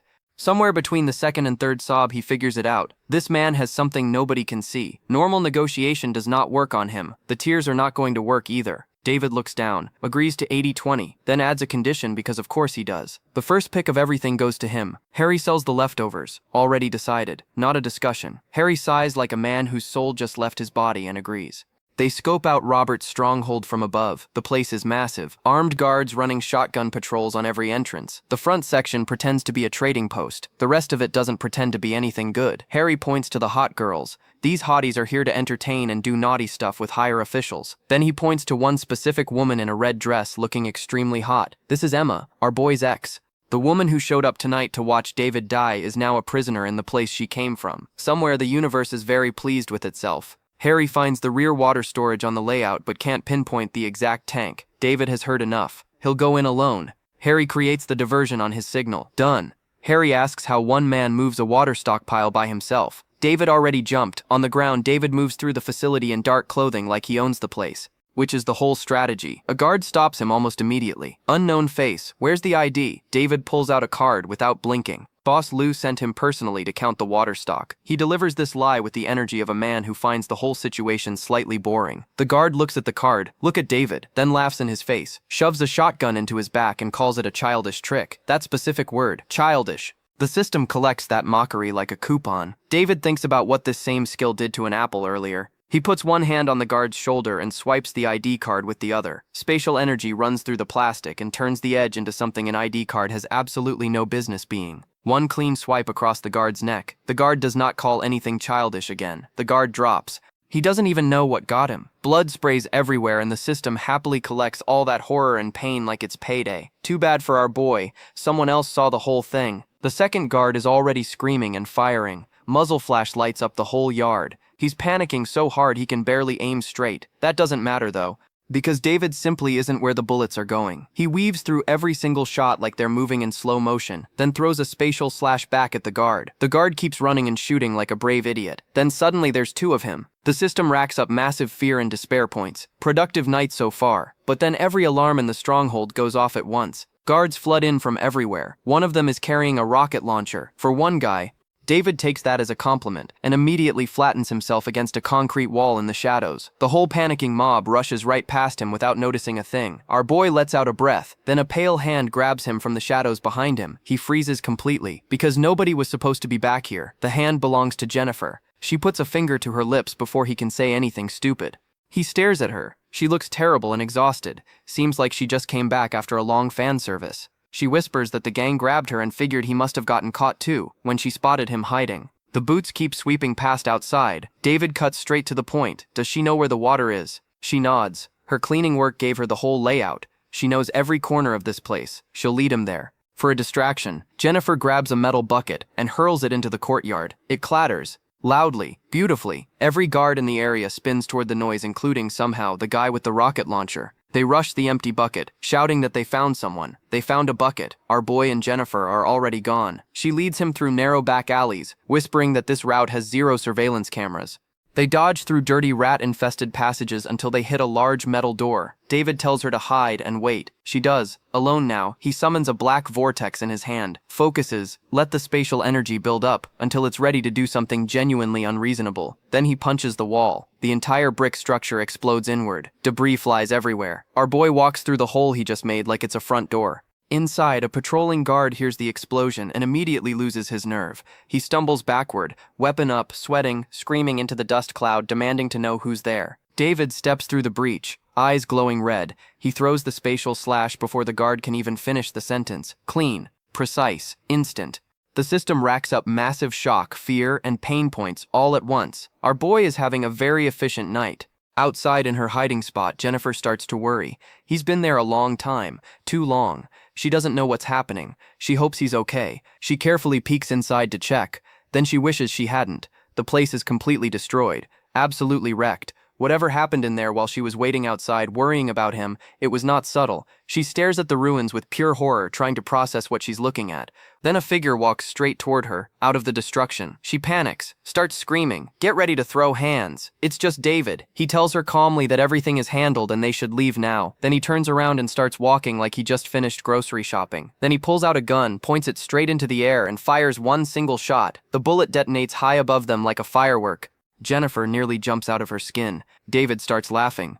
because he knows exactly what that signal just started. Outside the compound, Harry sees the flash in the sky and goes quiet for a second. Then he admits out loud, genuinely surprised, that David is actually pretty impressive. He pulls out his prepared fire bottles and gets to work. He throws them one after another, and the whole area starts going up. Explosions chain across the compound, flames swallow everything. The entire place erupts into beautiful coordinated chaos. The fire does exactly what fire is supposed to do. Everyone starts screaming and running and grabbing buckets and achieving absolutely nothing useful. The whole compound forgets it was supposed to be hunting somebody because now it's hunting flames instead. Perfect! David and Jennifer slip deeper into the compound like they own the place. Jennifer points ahead, whispering that the alley leads straight to the south gate outskirts. They keep moving. Then footsteps come running up from behind. A woman's voice, desperate, calling David's name and begging him to take her with them. Our boy turns around. Of course it's Emma. She rushes toward him in that red dress, looking like everything has gone wrong for her. She pleads with him. They used to be lovers. Doesn't that mean anything? Take her with him, please. She steps closer. Sweetens the deal. If he takes her out of here, she won't even bring up the loans he took out in her name. She'll let the whole thing go. Just take her. David looks at her, then tells her she really doesn't understand the situation at all. That cold tone hits her like a bucket of water. Emma breaks down instantly. The tears come fast, and she doesn't try to hold them back. She sobs that the gang works with her every single night, servicing old men. If she resists, they beat her. If she runs, they drag her back. She has nowhere to go, nobody to call. She'll do anything, absolutely anything. Just let her come with him. David lets her finish. Then he reminds her of a few things. Did she think about this day when she laughed at him for being broke? When she called him worthless? When she was sleeping with old guys behind his back? When she led Robert's people straight to him to have him killed? Emma goes completely still. The terror that crosses her face is real this time. No performance. No calculation. Emma finally understands that what she did to this man is not something that gets forgiven with tears and promises. But David is thinking even further back than that. His previous life, what she did to him then. The things are too horrible to say out loud. He stares at her and asks himself if she ever once imagined a day like this was coming when she did those things to him. She didn't. People like her never do. David shuts it all down before the emotion can get any grip on him. He knows exactly what happens if he lets history repeat itself. He has already paid that price once. He pushes her aside, coldly, cleanly, tells her that her acting is still just as terrible as it always was. Then David turns to Jennifer and says they should keep moving. Jennifer glances back at Emma, collapsed on the ground as they walk away. She doesn't say anything out loud, but the look on her face says everything. She hopes this woman learns something from tonight. Jennifer hopes she never becomes anything like Emma. She probably won't learn anything, but that's not their problem anymore. Emma snaps, and we mean completely snaps. She screams that if David won't let her live comfortably, then she won't let anyone have it easy either. The rage coming off her is so intense the system picks it up immediately. Detected intense negative emotion. Hatred, plus 999. The number shoots completely off the charts. Our boy just got paid on his way out the door. Not long after they leave, Robert shows up. The first thing out of his mouth isn't about the explosion or the fire or the dead guards. It's about the water. He's shouting before he even gets through the entrance, demanding to know if his supply is safe, because that water is the most valuable thing he has. His men open the door. Their faces say everything. There is nothing left. Not a single drop. The room that used to hold his entire fortune is empty and wrecked and completely unrecognizable. Then they notice the writing on the wall. Robert's water has been taken. Next time it won't be the water. Robert loses his mind on the spot. He's screaming, shaking, demanding to know who did this. That's when Emma speaks up from the ground. She tells him it was David. Then she really gets to work. She claims she tried to stop him herself, but David injured her. She adds that David called Robert trash. She grabs onto Robert and keeps pouring fuel on the fire, warning him that David said Robert was completely unworthy of having resources like these. That David is planning to take all of them down one by one. Every single word is calculated. Every single word lands perfectly. Robert's anger goes from furious to volcanic. He orders everyone to the south gate immediately. They are going to slaughter David. Up ahead, David and Harry both notice the commotion at exactly the same time. Harry points out the obvious. They are very much being chased by everyone. David watches the entire enemy force assembling behind Robert and calmly mutters that the man moves faster than expected. Then he reaches into his coat. Robert screams the order to charge. His entire army surges forward. They're loud and they're fast, and they're completely furious, which is exactly the problem with them. David casually tosses a torch onto the ground in front of the charging mob. A massive wall of fire erupts instantly. The whole army skids to a stop. Trapped behind the flames with nowhere to go, all that momentum and fury suddenly has no direction. Robert screams through the fire that David is finished. that he will personally make sure of it, that there is nowhere left to run. The system pops up a notification. Detected intense negative emotion. Hatred. Plus 999. Our boy looks at the notification with the most relaxed expression imaginable. He thanks Robert out loud, genuinely, sarcastically. Note that he will gladly collect every single one of these emotion points and use them to get stronger and earn even more in the future. Then another notification drops. Ding. Negative emotion points reach 3,000. New skill unlocked. Spatial barrier. Our boy is out here turning other people's hatred into power upgrades. Back inside the shelter, the celebration is already in full swing. Harry is laughing so hard he can barely breathe. He says what happened back there was absolutely incredible, and bets that old dog Robert is currently destroying his own compound in pure rage right now. He is probably not wrong. They're sitting around a table covered in food that has absolutely no business looking this good, given the apocalyptic heatwave happening outside. Jennifer looks at everything around her and gets quiet for a moment. Then she thanks David. She tells him she doesn't know how much longer she would have lasted in that place if he hadn't shown up. She offers to handle all the cooking. Jennifer knows all kinds of dishes. She just wants to do something useful. David smiles and tells her to relax. They're old classmates. No need for all of that. Jennifer shakes her head. She's not just being polite. She tells him that he made her feel like there are still people in this world actually worth trusting. The table goes a little quiet after that. Then Harry ruins the moment immediately. He leans forward with a grin and says the whole hero saves the beauty thing was pretty smooth too. He wants details. He genuinely cannot figure out how one man emptied an entire reservoir by himself, and wants to know if some kind of crazy magic was involved because nothing else makes sense to him. The room goes quiet for a second. David simply says he has his ways. Then he tells Harry that instead of obsessing over the how, he should probably start figuring out how to safely move that much water without getting everyone killed. Harry opens his mouth. Close it. Start thinking about water distribution instead. He sits there quietly doing the math and not loving any of the answers. David lets him think and casually turns to Jennifer. Asks what she's been up to since junior high. Says he never heard anything about her after graduation. Jennifer hesitates. Then she explains that her family ran into serious trouble right after they finished school. Her parents went missing around the same time. As she talks, the memories start crawling back up and the panic starts rising with them. But she pushes through it. David deserves to know the truth. Then the flames show up. Not memories, actual flames. Rising around the entire perimeter, all at once, like someone planned it that way. Because someone did. Harry looks out the window and says the whole place is on fire. The fire is massive and getting worse by the second. Whoever lost their water supply tonight either wants it back or wants everything in the area turned to ash. Possibly both. The flames erupt violently across the perimeter while outside people scramble in every direction screaming. One person is holding a child up, desperately begging anyone to save the kids. Harry puts it together fast. Robert is behind this. He asks out loud if that guy is actually trying to burn everyone to death. Jennifer asks if they should go out and do something. David goes quiet. He's thinking, and what he's thinking is that Robert is using innocent lives as bait on purpose, a moral trap. Come out and save everyone, or stay inside and let them burn. It's designed to make him move. Our boy has been down this road before. In his past life, he was the naive type who ran toward every burning building and tried to save everyone around him. That version of him got strangled to death for his trouble. He is not that person anymore. Outside, Robert screams for David to come out. He threatens to burn the entire area to ashes, just to find out how long David's so-called fortress can actually hold. One of his underlings immediately chimes in with the flattery, says the boss is wise as always, adds that even if the fire doesn't finish them, the smoke definitely will. Robert loves hearing that. The bigger the flames get, the better his mood becomes. He watches the fire climb higher and higher. Nearby buildings start collapsing and feed the fire even more. He is very happy about this. Inside the shelter, Harry is the opposite of happy. He says they cannot just sit here. He explains very quickly that heat conducts through walls, that even if the fire never touches them directly, they will either get roasted alive from the temperature or suffocate when the oxygen runs out. David just smiles, because of course he already has a plan. Did anyone actually think he didn't have a plan?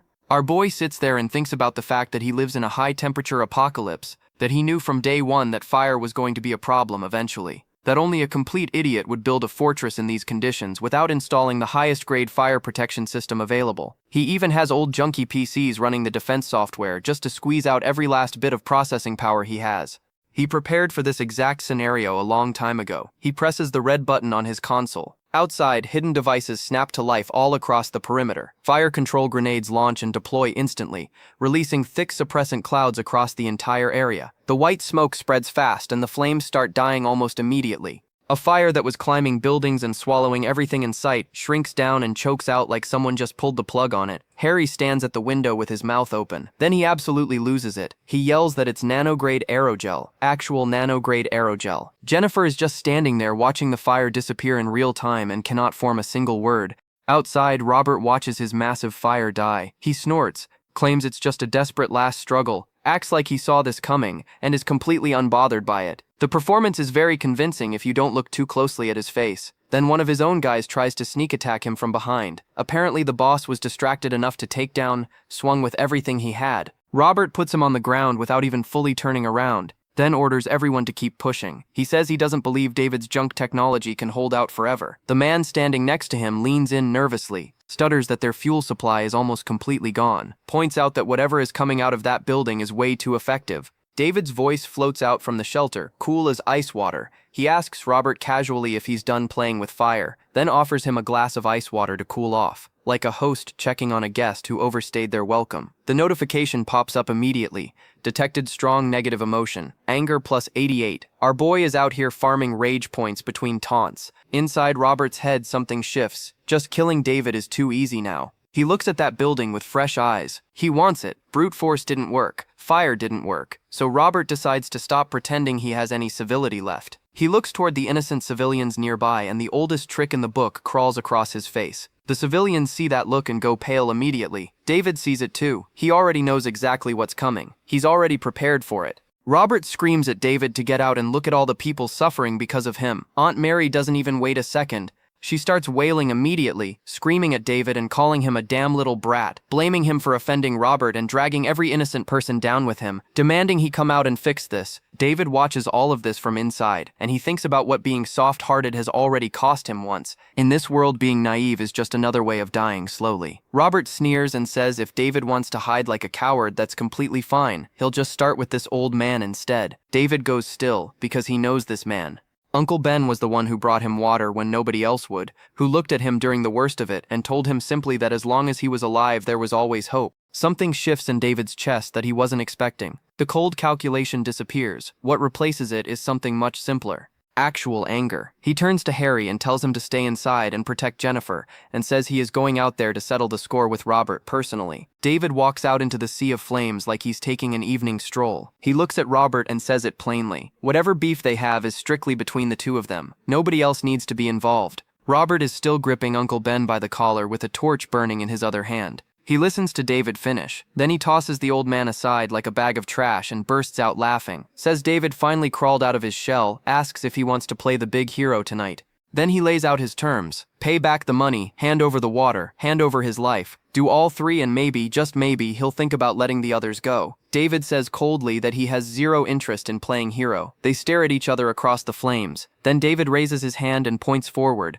He says that fighting and killing is boring and honestly terrible for one's karma. Then he mentions something interesting. He heard Robert started his whole empire running a casino, so why not settle this the way Robert knows best? A bet. Robert wins. Everything David owns belongs to him. David wins, Uncle Ben walks free, and Robert's entire operation clears out of the area permanently. Robert bursts out laughing before David even finishes the sentence. He agrees immediately, throws a dice cup across and says one roll decides everything, life or death. David catches it without blinking, says he's betting big, then adds that a God of Gamblers showdown is about to begin. Both of them adjust their stances. For one completely bizarre moment, standing in the middle of a burning battlefield surrounded by armed criminals and panicking civilians, it feels exactly like a casino floor. They shout and start shaking the dice. The cup rattles. Everyone around Robert immediately starts screaming support for their boss, absolutely certain he cannot lose this. Robert looks like a man who has already spent David's belongings in his head. The dice stop. 3 sixes. Robert explodes with laughter. He announces the result like he's accepting an award. Supreme roll. Maximum score. David has lost. He wants everyone to hear it. David tells him not to rush. The winner hasn't been decided yet. Then he activates spatial cut on the dice. The cup splits. The dice inside fall apart in perfect clean halves. David looks at the exposed numbers casually and remarks that Robert's dice don't seem to be very good quality. Everyone stares at the split dice, doing the math. The total comes to 21, which beats 3 sixes. David tells Robert he lost and to release the old man now. The laughter is completely gone from Robert's face. He screams that David cheated, then stops talking entirely and just charges straight at him with everything he has. The notification pops up right on schedule. Strong negative emotion detected. Anger plus 500. Our boy is getting paid and winning dice games at the same time. Robert comes in screaming with a knife like that's going to work. The people around him scatter in panic. Completely reasonable reaction. David doesn't move until the absolute last second. Then he sidesteps so cleanly it looks effortless, because it is effortless. He's been waiting for exactly this moment to test his new skill anyway. Perfect timing, honestly. He grabs the dice device and hurls it at full speed. It slams into the ground in front of Robert and explodes into smoke and debris. Everyone rushes in screaming, asking if the boss is okay. Robert coughs through the smoke and says he's fine, orders 2 men to go find David. The smoke starts clearing. Robert spots David standing right there ahead of him, points and orders everyone to open fire immediately. The goons don't need to be told twice. They shoot wildly and loudly, falling over each other with excitement, absolutely convinced this is the moment David finally goes down. Robert demands an update. Before anyone can answer, a spatial slash comes out of nowhere and drops the goon standing directly in front of him. The smoke finishes clearing. David is standing there completely untouched. Not a scratch. Not even breathing hard. Looking mildly bored, if anything. Robert reaches behind him and pulls out a rocket launcher. An actual rocket launcher. Again. This man loves rocket launchers. He screams that he doesn't care how strong David is. Nobody dodges this. He fires immediately, without finishing the sentence. The rocket screams forward. Robert is already listing everything David owns that will belong to him in about 3 seconds. Then the notification appears. Spatial barrier activated. A barrier wraps around David's body instantly and takes the full explosion head-on without flinching. The blast that should have ended everything just stops, completely absorbed, like it hit a wall that has no business existing. Robert stops talking about David's belongings. Sweat pours down his face. His brain is running the numbers and none of them are adding up. He blocked a missile. A man just blocked a missile with his body and is standing there smirking at him. For the first time tonight, Robert feels something he is completely unfamiliar with. Fear. David looks at him and says casually that losing in front of this many people must be really tough, and asks if Robert is planning to go back on the bet now. Then he turns to the rocket, still smoking nearby, and slices it apart with a few casual cuts, like he's peeling fruit, like this is nothing. Then he starts walking forward. Every step David takes forward, Robert takes one back without realizing it. Something in his body is making decisions. His brain hasn't caught up to yet. His instincts are screaming that this man is not normal, that something is seriously wrong here, that this whole situation went sideways in a direction he has never encountered before. David keeps walking, says Robert doesn't even carry a decent knife, says he's not worthy of negotiating terms, says he has crossed the line one too many times and kept looking for trouble when he should have stopped. David says it's finally time to settle the score. He doesn't raise his voice once. That somehow makes it much worse. But here's the thing about Robert. He's still thinking. Fuel is gone. Direct fighting is a losing battle. This kid has abilities that make no sense, and his safe house is basically a gold mine sitting in the middle of an apocalypse. Robert runs the numbers fast and arrives at a conclusion he absolutely hates. Recruiting David makes more money than killing him, so Robert does something that probably physically hurts him. He smiles. Sparkling eyes, friendly expression. He says it's all just a misunderstanding, that they simply got off on the wrong foot, that they're basically friends who never had a proper introduction. He asks if David wants to make a deal.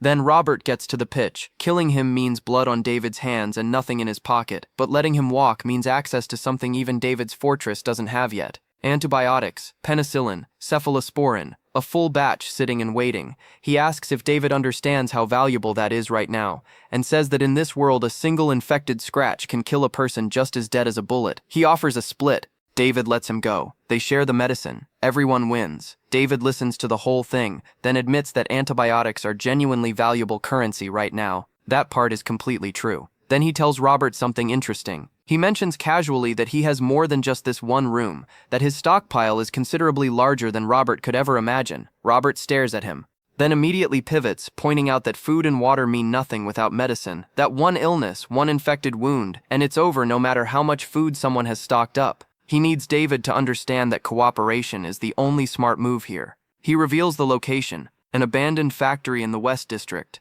Only he knows the password to get in. David stares at him for a long, cold moment, then agrees, says tonight's conflict ends here, and wraps his arm around Robert's shoulder like they're old friends who just worked something out over drinks. Robert nearly flinches, then recovers fast, and agrees enthusiastically. Yes, absolutely. David tells him to go. They'll discuss details another day. Robert starts walking. His underlings look at each other completely lost, calling out, asking what just happened. Robert just orders them to move, and they all shuffle off together, trying to look like they didn't just get completely embarrassed. David watches them go without moving.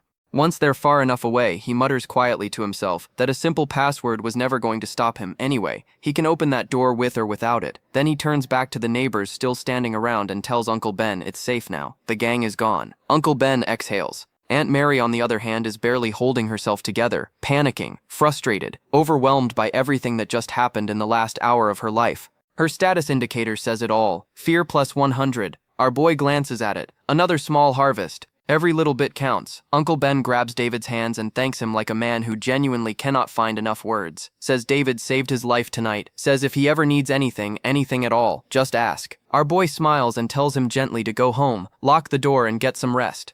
The old man nods and shuffles off. The moon hangs high, and the heat doesn't even drop at night anymore. One by one, everyone retreats back indoors. The street empties out. Walking away in the dark, one of Robert's thugs mutters that David scared him half to death back there. Robert sneers, walking ahead of them. Reckless kid, that's all he is. A reckless kid who got lucky. The whole cooperation speech back there was pure stalling tactic. Did anyone actually think he was going to split the medicine? He just needed to stabilize the situation first. Once he figures out how to crack David's setup, he'll deal with him properly. The underlings light up immediately. One calls the boss incredibly wise.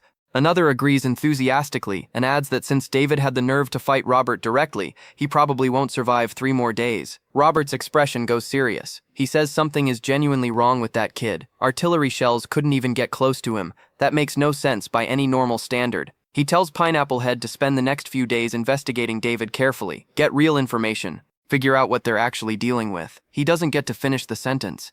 A slash comes out of the dark and takes his head clean off. The underlings stand there for 1 full second, completely frozen. Then absolute chaos. One screams to run. Another screams asking if it's a ghost. Every single one of them scatters in a different direction, leaving Robert's body alone on the ground without a second thought. Loyalty has its limits, apparently. On a nearby rooftop, a figure stands quietly with one hand still extended. David. He looks down at Robert and bids him farewell forever, completely calm, like he just closed a tab he left open earlier, because that's exactly what he did. Later that night, a loud emergency announcement echoes across every speaker in the area. It doesn't waste time on pleasantries. The global high-temperature phenomenon is completely out of control. Multiple climate tipping points have been breached simultaneously. The ecosystem is on the verge of total collapse. Authorities are formally urging all residents to make a decision based on their personal situation. Option 1. Migrate north to temporary government shelters immediately. Option 2. Stay in place and wait for rescue. The announcement repeats itself once more and adds 4 words at the end that nobody ever wants to hear at the end of an emergency broadcast. This is not a drill. The city goes very quiet after that. David listens to the whole announcement and immediately knows 2 things. The northern shelters will become a new purgatory inside of a month, and waiting for rescue is the most expensive fantasy a person can afford right now. The real nightmare hasn't even started yet. Our boy knows exactly what's coming because he's already seen it play out in his head. Heat-resistant mutant beasts tearing through everything civilization spent centuries building, awakened humans forming factions, and killing each other over bottled water and canned food. The whole ugly playbook running exactly as expected. He looks at his safe house. Guarding it was never the real goal. He wants to turn it into the ultimate fortress for surviving everything that comes next. That's the actual plan. Outside, the crowd has already reached their limit. Someone shouts they're starving, that their homes burn down, that David gets to sit inside eating and breathing cold air while everyone suffers. Another voice joins in, pointing out that one man is occupying a massive, sturdy fortress, completely alone with food, drinks, and air conditioning running like it's a normal Tuesday. The anger builds fast. One man starts pounding on the door demanding David come out, blaming him personally for everything that happened, saying everyone ended up like this because David refused to help earlier and he wants an explanation right now. Others pile on immediately, declaring David must share the safe house, that everyone should take turns living inside for collective survival, saying it with smirks on their faces like they came up with something clever. Inside, David puts on some relaxing music, does his household chores at a comfortable pace, completely unbothered by the shouting outside. He even takes a photo of his meal, posts it online, then sits back and scrolls through the comments. The notifications stack up in real time. Jealousy plus 150, anger plus 130, despair plus 95. Our boy looks at the numbers and thinks to himself that incompetent rage is genuinely the cheapest emotion available in the apocalypse. The crowd outside can shout and curse and throw things all they want. Some of them start smashing their own phones from frustration. Eventually, David decides to scout the route to the abandoned West District factory. Antibiotic supply isn't going to collect itself. The moment he steps outside, the crowd starts throwing everything within arm's reach at him, rocks, debris, whatever they can grab. Then a machete comes spinning through the air directly at his face. Unfortunately for them, our boy doesn't stop walking. He speeds up. That shuts them up real fast. He snatches the first guy's wrist mid-swing and twists. The weapon hits the floor before the thug even processes what happened. The man just stares at his own empty hand like it betrayed him. Another one tries the classic sneak attack from behind. David sidesteps it without even looking. Now he's the one holding the weapon, and a third idiot who blesses his heart actually thinks this is a good time to rush in. He winds up to strike. David stares at him with the energy of someone deeply unbothered and unleashes a flurry of slashes, so fast the guy doesn't even see them coming. In about 4 seconds, every single one of them is on the ground. One of the fallen men has the nerve to tremble and shout about witnesses. Broad daylight. So many people are watching. How dare he? A system notification quietly pops up. Fear plus 1,000. David glances down at them and says killing them right now would just dirty his hands, so he won't bother. That somehow makes it worse. The men on the ground feel more humiliated than if he'd actually finished the job. He walks away, and privately thinks killing them would have been letting them off easy. It's hot out today. Those wounds are going to get infected nicely. Slow, painful, rotting deaths.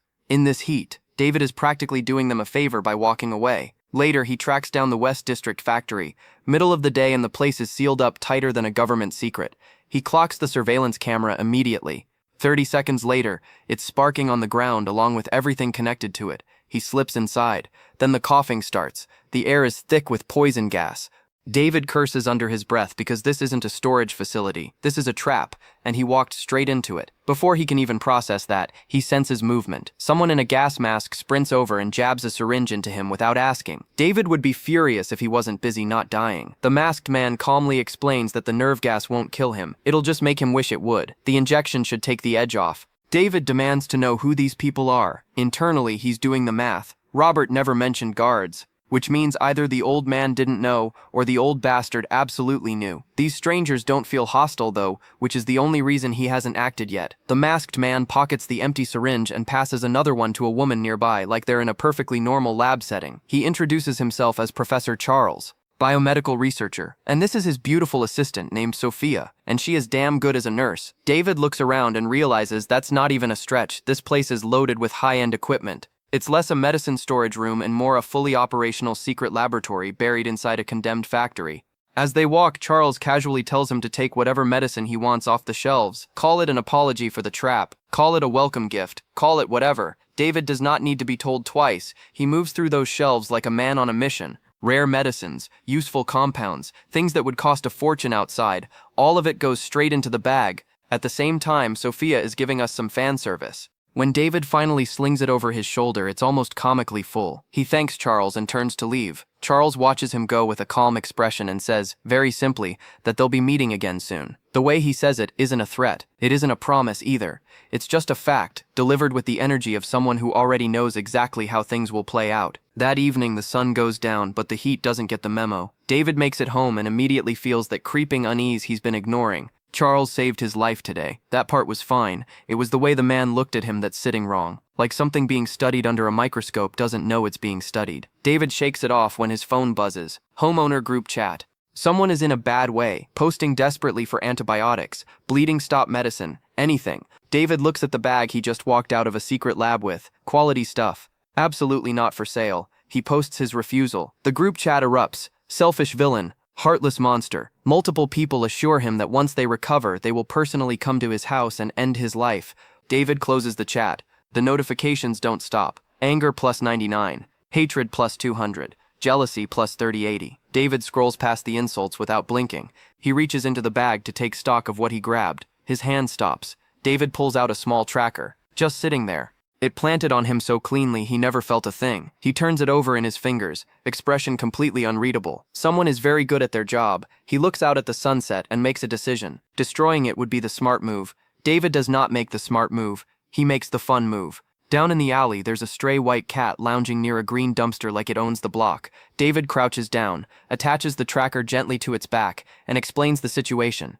The cat meows. Close enough to a yes. It bolts down the pipes and disappears into the city. Somewhere across town, Professor Charles is staring at his laptop screen watching David's trace. Red lines zigzagging in every direction, doubling back, sprinting, circling dumpsters. He leans closer. He leans back. He cannot explain this. His very carefully tracked target appears to have lost his mind entirely. It's a cat. He does not know that yet. David is home, scrolling the group chat. A man floods the thread begging for medicine. His brother is dying. Every message is more desperate than the last. Right after, a hottie appears holding a child in her profile photo, offering to trade picture books for water. Pitiful. Heartbreaking. David remembers her from his past life. The pity act is a scam she runs every time things get rough. He keeps scrolling. Someone calls him a monster for hoarding supplies while a child suffers. He closes the notification. Then he spots something more interesting. A surveillance photo of a neighbor quietly moving boxes of supplies in the dead of night, very much not sharing them with anyone. David opens the group chat and types.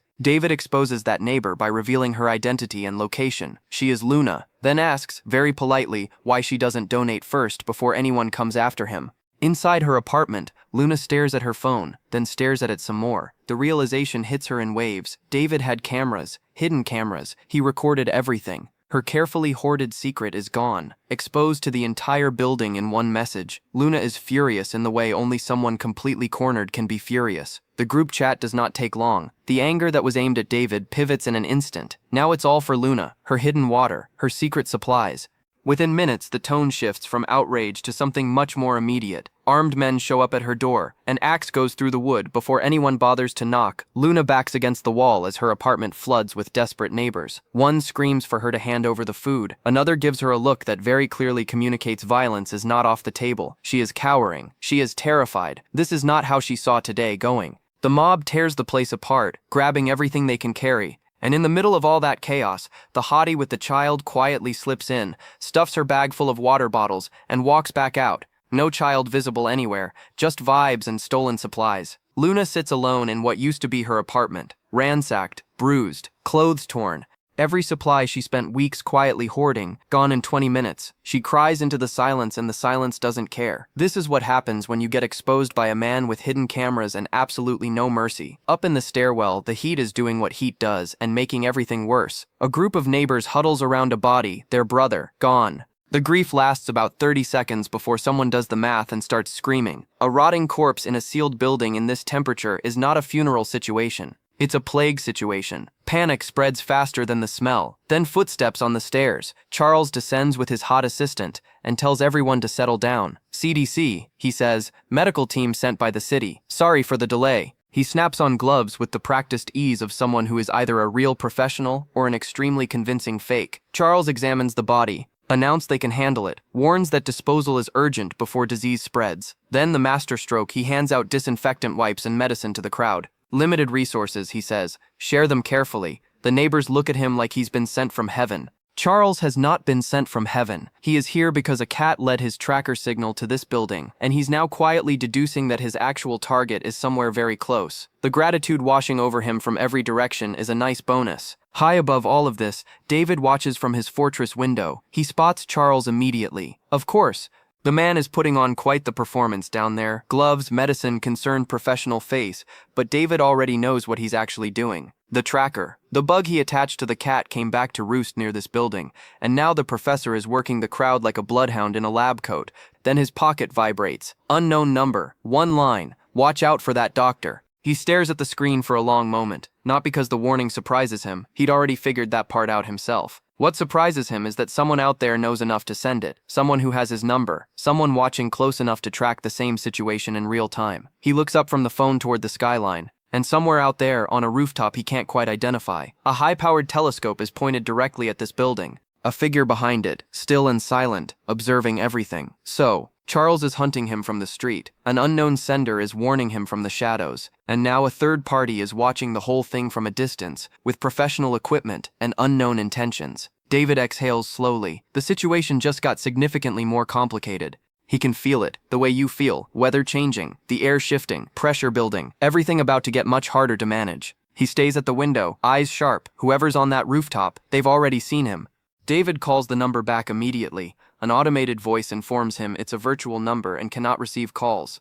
Of course it is. He lowers the phone and looks out at the yellow sky, that sickly heatwave color that makes everything feel slightly apocalyptic. Whoever sent that message doesn't want to be found. The question is whether they're genuinely trying to help him or quietly using him as a knife pointed at Professor Charles. He stares at his phone. Both options are concerning in completely different ways. Down below, Charles is giving the performance of his life. A warm smile, steady voice, gentle reminders about heat stroke, proper body disposal, community safety. He moves through the neighbors like a man who genuinely cares, and every single one of them is buying it completely. From high above, David watches with a cold stare and absolutely zero applause. Then he notices something. He zooms in on Charles's coat. Near them, dark stains. Blood and dried chemicals mixed together in a pattern that doesn't come from legitimate medical work. David knows those stains. After the heat wave started, medical teams had appeared in certain districts. They ran blood sample drives under the banner of epidemic prevention. Routine checkups. Very official. Very reassuring. The healthy survivors who went in never came back out. Below him, completely unaware he's being studied from above, Charles calmly walks to the community board and tapes up a notice. 2 neighbors read it and immediately start calling him a saint. Free health screening tomorrow. Parking lot 3. Exams, treatment, and a complimentary bottle of water. A trap. Wrapped in a water bottle. In a dark alley, a white cat has found a food can and is eating with the full dignity of an animal that has no idea it just participated in an intelligence operation. Charles stands over it. He looks down at the tracker signal. Look at the cat. Look at the signal again. The pieces click together with the quiet, humiliating precision of a man who has just realized he spent the last several hours hunting a stray animal across the city. He crouches down and pets it anyway. Calm expression. Professional composure. The syringes in his coat pocket clink softly against each other. His face darkens. The system quietly notifies David that he has collected speechlessness and unwillingness from Charles as the doctor mutters to himself that he's been spotted. From the shadows nearby, David peers out, watching the whole thing. He needed confirmation that Charles was personally running the hunt. Now he has it. The next day, the underground parking lot is transformed into a medical station. Long lines of survivors sweating through their clothes, grateful to at least be out of the sun. They shuffle forward, murmuring that they'd kill for rain, but at least it's cooler down here. At the front table, Charles and his hot assistant work through patients with practiced efficiency, age, medical history, current pain levels. An old patient settles into the chair, mentions high blood pressure, and starts listing his history. Very thorough, very cooperative, completely unaware. Nobody notices the figure leaning against a far pillar, hoodie pulled low, face hidden, posture relaxed enough to look like he belongs there.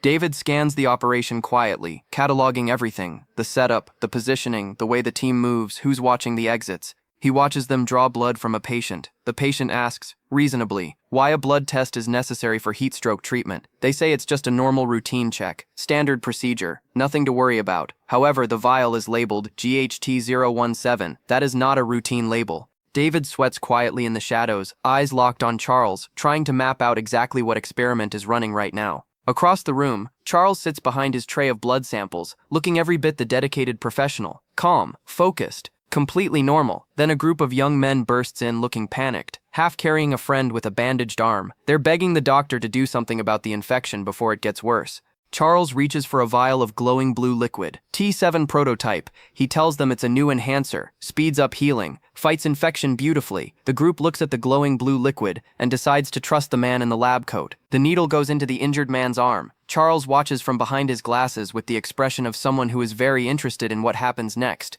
He tells the patient to rest, says he'll recover soon. The patient thanks him, sweating already. From the shadows, David watches Charles observe these people the way a researcher watches a petri dish, not with care, not with concern, but with the quiet anticipation of someone waiting for results.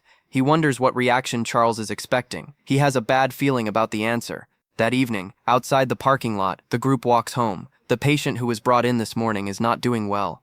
His name is Thomas. He's holding his arm, moving stiffly, and when his friends ask if he's okay, the answer is clearly no. He stops walking mid-stride. Tell Joseph, his boss, that his bones are burning, that the pain is bad and getting worse. Under the bandage, his veins are glowing red, not metaphorically, actually glowing, pulsing with light under the skin like something is rewriting him from the inside out. The infection isn't retreating, it's transforming. Thomas's face twists. His eyes go red. Every vein in his body rises to the surface at once as the T7 prototype finishes whatever it came to do. A massive wave of energy detonates from his body. Thomas screams in pain and rage at the same volume, completely indistinguishable from each other. His boss Joseph and others stumble back, asking what's wrong, asking him to calm down, asking increasingly useless questions as Thomas's hand shoots out and closes around Joseph's throat. One hand, lifted off the ground, Joseph kicks and struggles and manages to gasp out that he is the boss. Thomas should let go, he is the boss. Let go right now. Thomas's eyes are full of a very specific hatred that has apparently been sitting there for a while, waiting for exactly this moment. He asks why Joseph used him as a human shield against a knife, just casually, like it was nothing. Thomas remembers. Thomas has always remembered. He slams Joseph into the ground with enough force to end the conversation entirely. Panting, Thomas's head snaps up. Someone nearby. He spins toward the alley and screams into the dark, demanding to know who's there. David steps out of the shadows, completely calm, hands relaxed at his sides, the energy of a man who was not planning to get involved but has now made a decision. Thomas recognizes him. The drug finds that recognition and immediately converts it into pure aggression. He charges forward, screaming. He grabs for David with both mutated hands. David isn't there anymore. The attack connects with nothing. Thomas stumbles through empty air and has to recalibrate. David realizes the blue liquid tripled the man's raw strength but wrecked everything else. Joints are stiff, movements telegraphed. Every attack comes in a straight line like a freight train with no steering. Thomas is stronger than he should ever be and slower than he needs to be. A bad trade. David stops backing up, dark energy pools in his hand. His eyes bleed red. He's done running the clock on this one. He unleashes a spatial slash. The invisible blade finds Thomas's neck before the mutant's brain finishes, sending the signal to swing. The massive body hits the ground in two separate decisions. The fight is over before it technically felt like it started. Later, as the sun melts into the skyline, footsteps echo through the empty alley. Charles walks in holding a tracker, expression puzzled.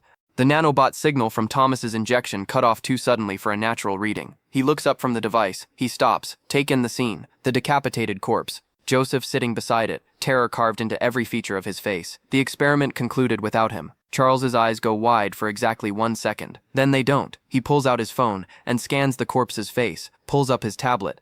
The data confirms the T7 prototype caused a biological breakdown, but wasn't the cause of death. He crouches beside the severed neck and studies the wound with the quiet focus of a man who has forgotten there's a traumatized survivor 3 feet away. The cut is clean, perfectly smooth, identical to the wound that ended Boss Lou, identical to the marks on the door lock he'd examined before. No weapon made these cuts. Charles goes very still. He thinks of David, the young man he'd noticed immediately in that factory, the one who felt wrong in the way interesting things feel wrong. He'd filed it away then. He's not filing anything away now. He smiles slowly, looking down at the body with an expression that has no business being as hungry as it is. There it is. The ability he's been searching for, walking around in a hoodie, living in this building, completely unaware it's been found. Joseph coughs and shatters the silence. Charles snaps back to professional mode without missing a beat. He tells Joseph not to move. Internal bleeding, very serious, very dangerous. His voice is warm with concern that costs him nothing. Joseph recognizes him immediately and grabs onto that recognition like a lifeline. He begs to be saved, asks what happened to Thomas, voice cracking. Charles puts on a sorry expression. Then he turns his tablet around and shows Joseph a photo. He says the death is connected to this man. He asks if Joseph knows him. The screen shows David's face very clearly. Joseph looks at it and nods. He knows him. Knows exactly where he lives too. Charles smiles, the smile of a man whose evening just got very productive. He tells Joseph not to worry about a thing. He's going to take him somewhere he can receive proper professional treatment. Joseph thanks him. He does not know that he just bought himself a one-way ticket to a lab table and a very uncertain future. The corridors of Charles's laboratory are cold and white and completely indifferent to human suffering. Charles walks ahead while an assistant wheels Joseph through the halls. Joseph is sweating despite the temperature, eyes moving nervously over the equipment lining the walls. He asks, trying to sound casual and failing, how Thomas transformed so completely right after the injection. He was fine before the needle, completely fine. And then, his eyes land on a syringe on a nearby tray. The fear doesn't creep in. It arrives all at once. Rare extreme rejection reaction. Charles explains coolly, nothing to worry about.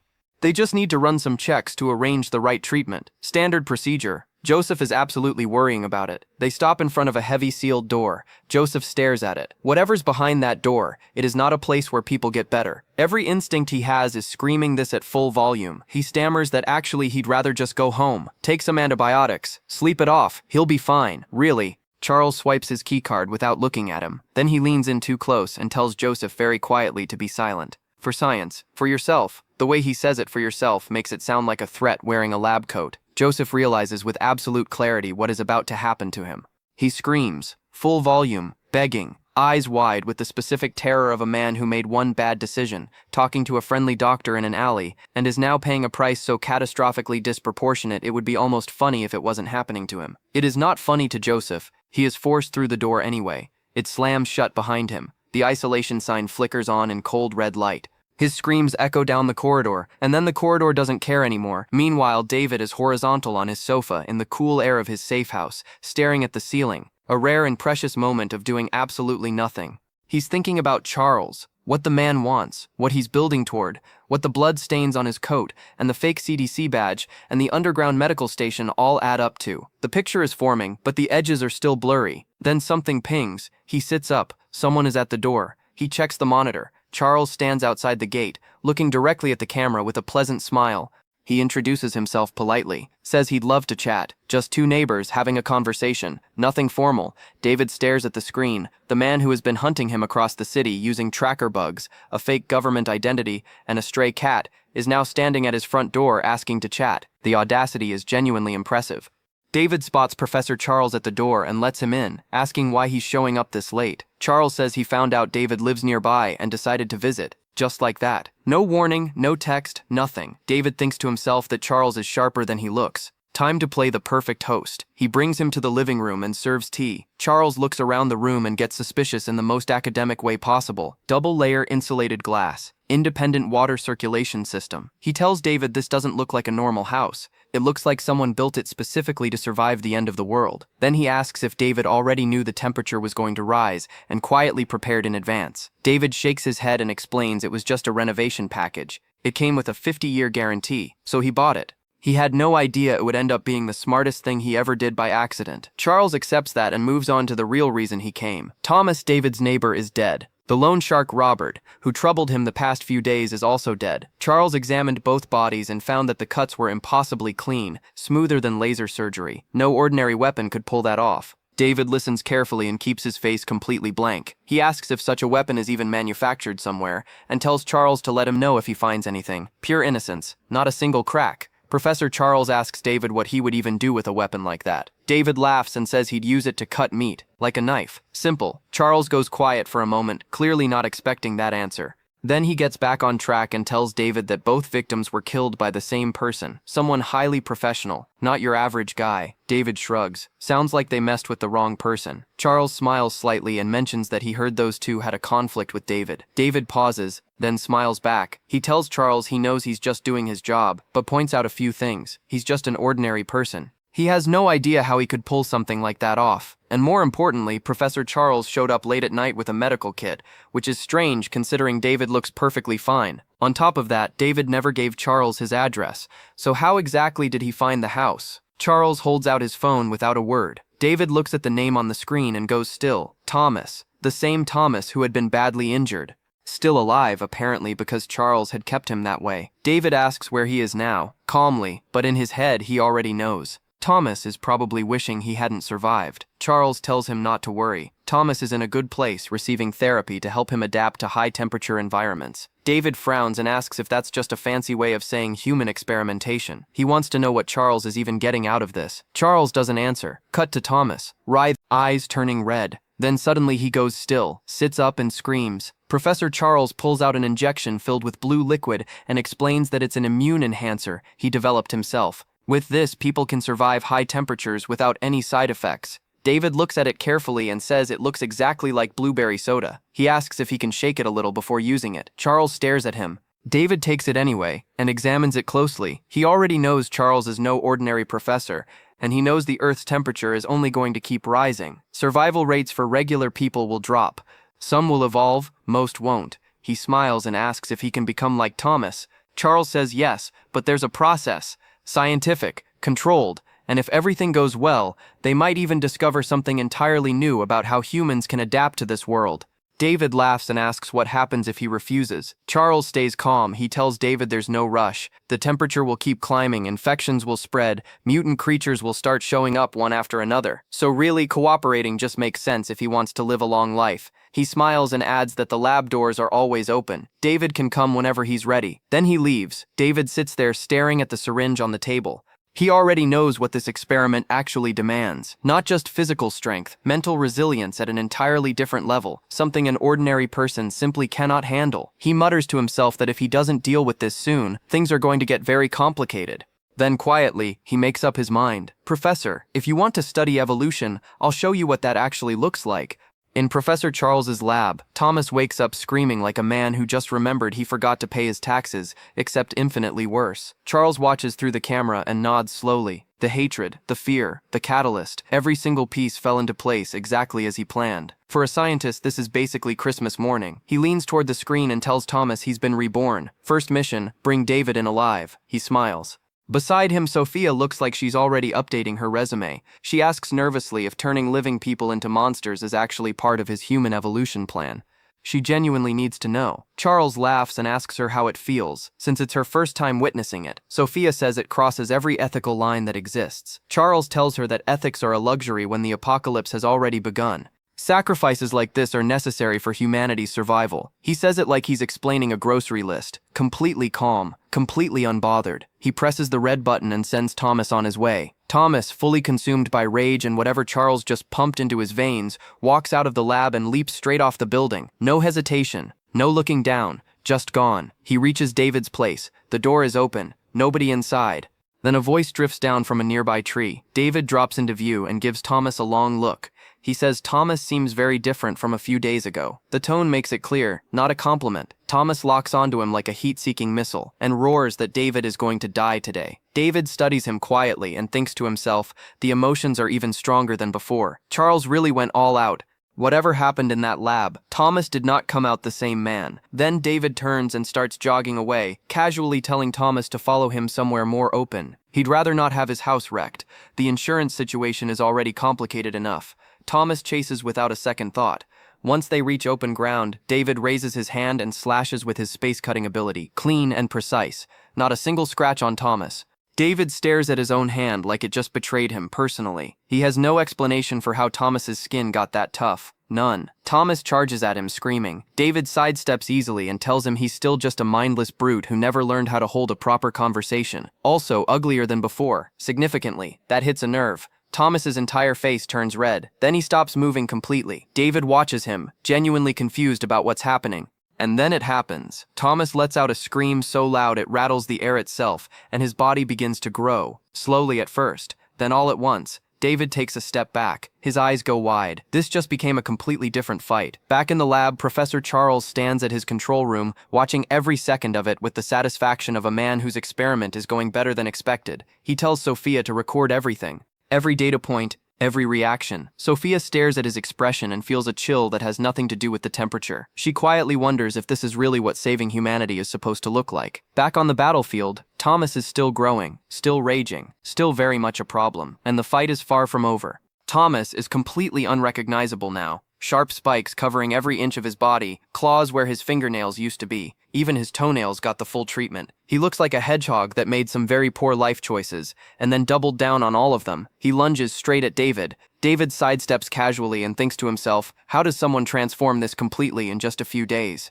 Whatever Charles injected into him, it definitely wasn't covered by standard health insurance. He keeps taunting anyway. Tell Thomas the spike collection is impressive, and asks if the hedgehog aesthetic was a personal choice, or just what came out. Thomas screams that David is dying today, and drives his fist into the ground with enough force to carve out a crater. David glances at the crater, then back at Thomas, still not particularly worried. Back in the lab, Charles watches with the quiet satisfaction of a man whose experiment is performing exactly as designed. He's already realized something important. David is the key. He's the one who can push Thomas's evolution all the way to its limit. The more David provokes him, the better the data gets. He murmurs softly for Thomas to get angrier. He wants to see exactly where the ceiling is.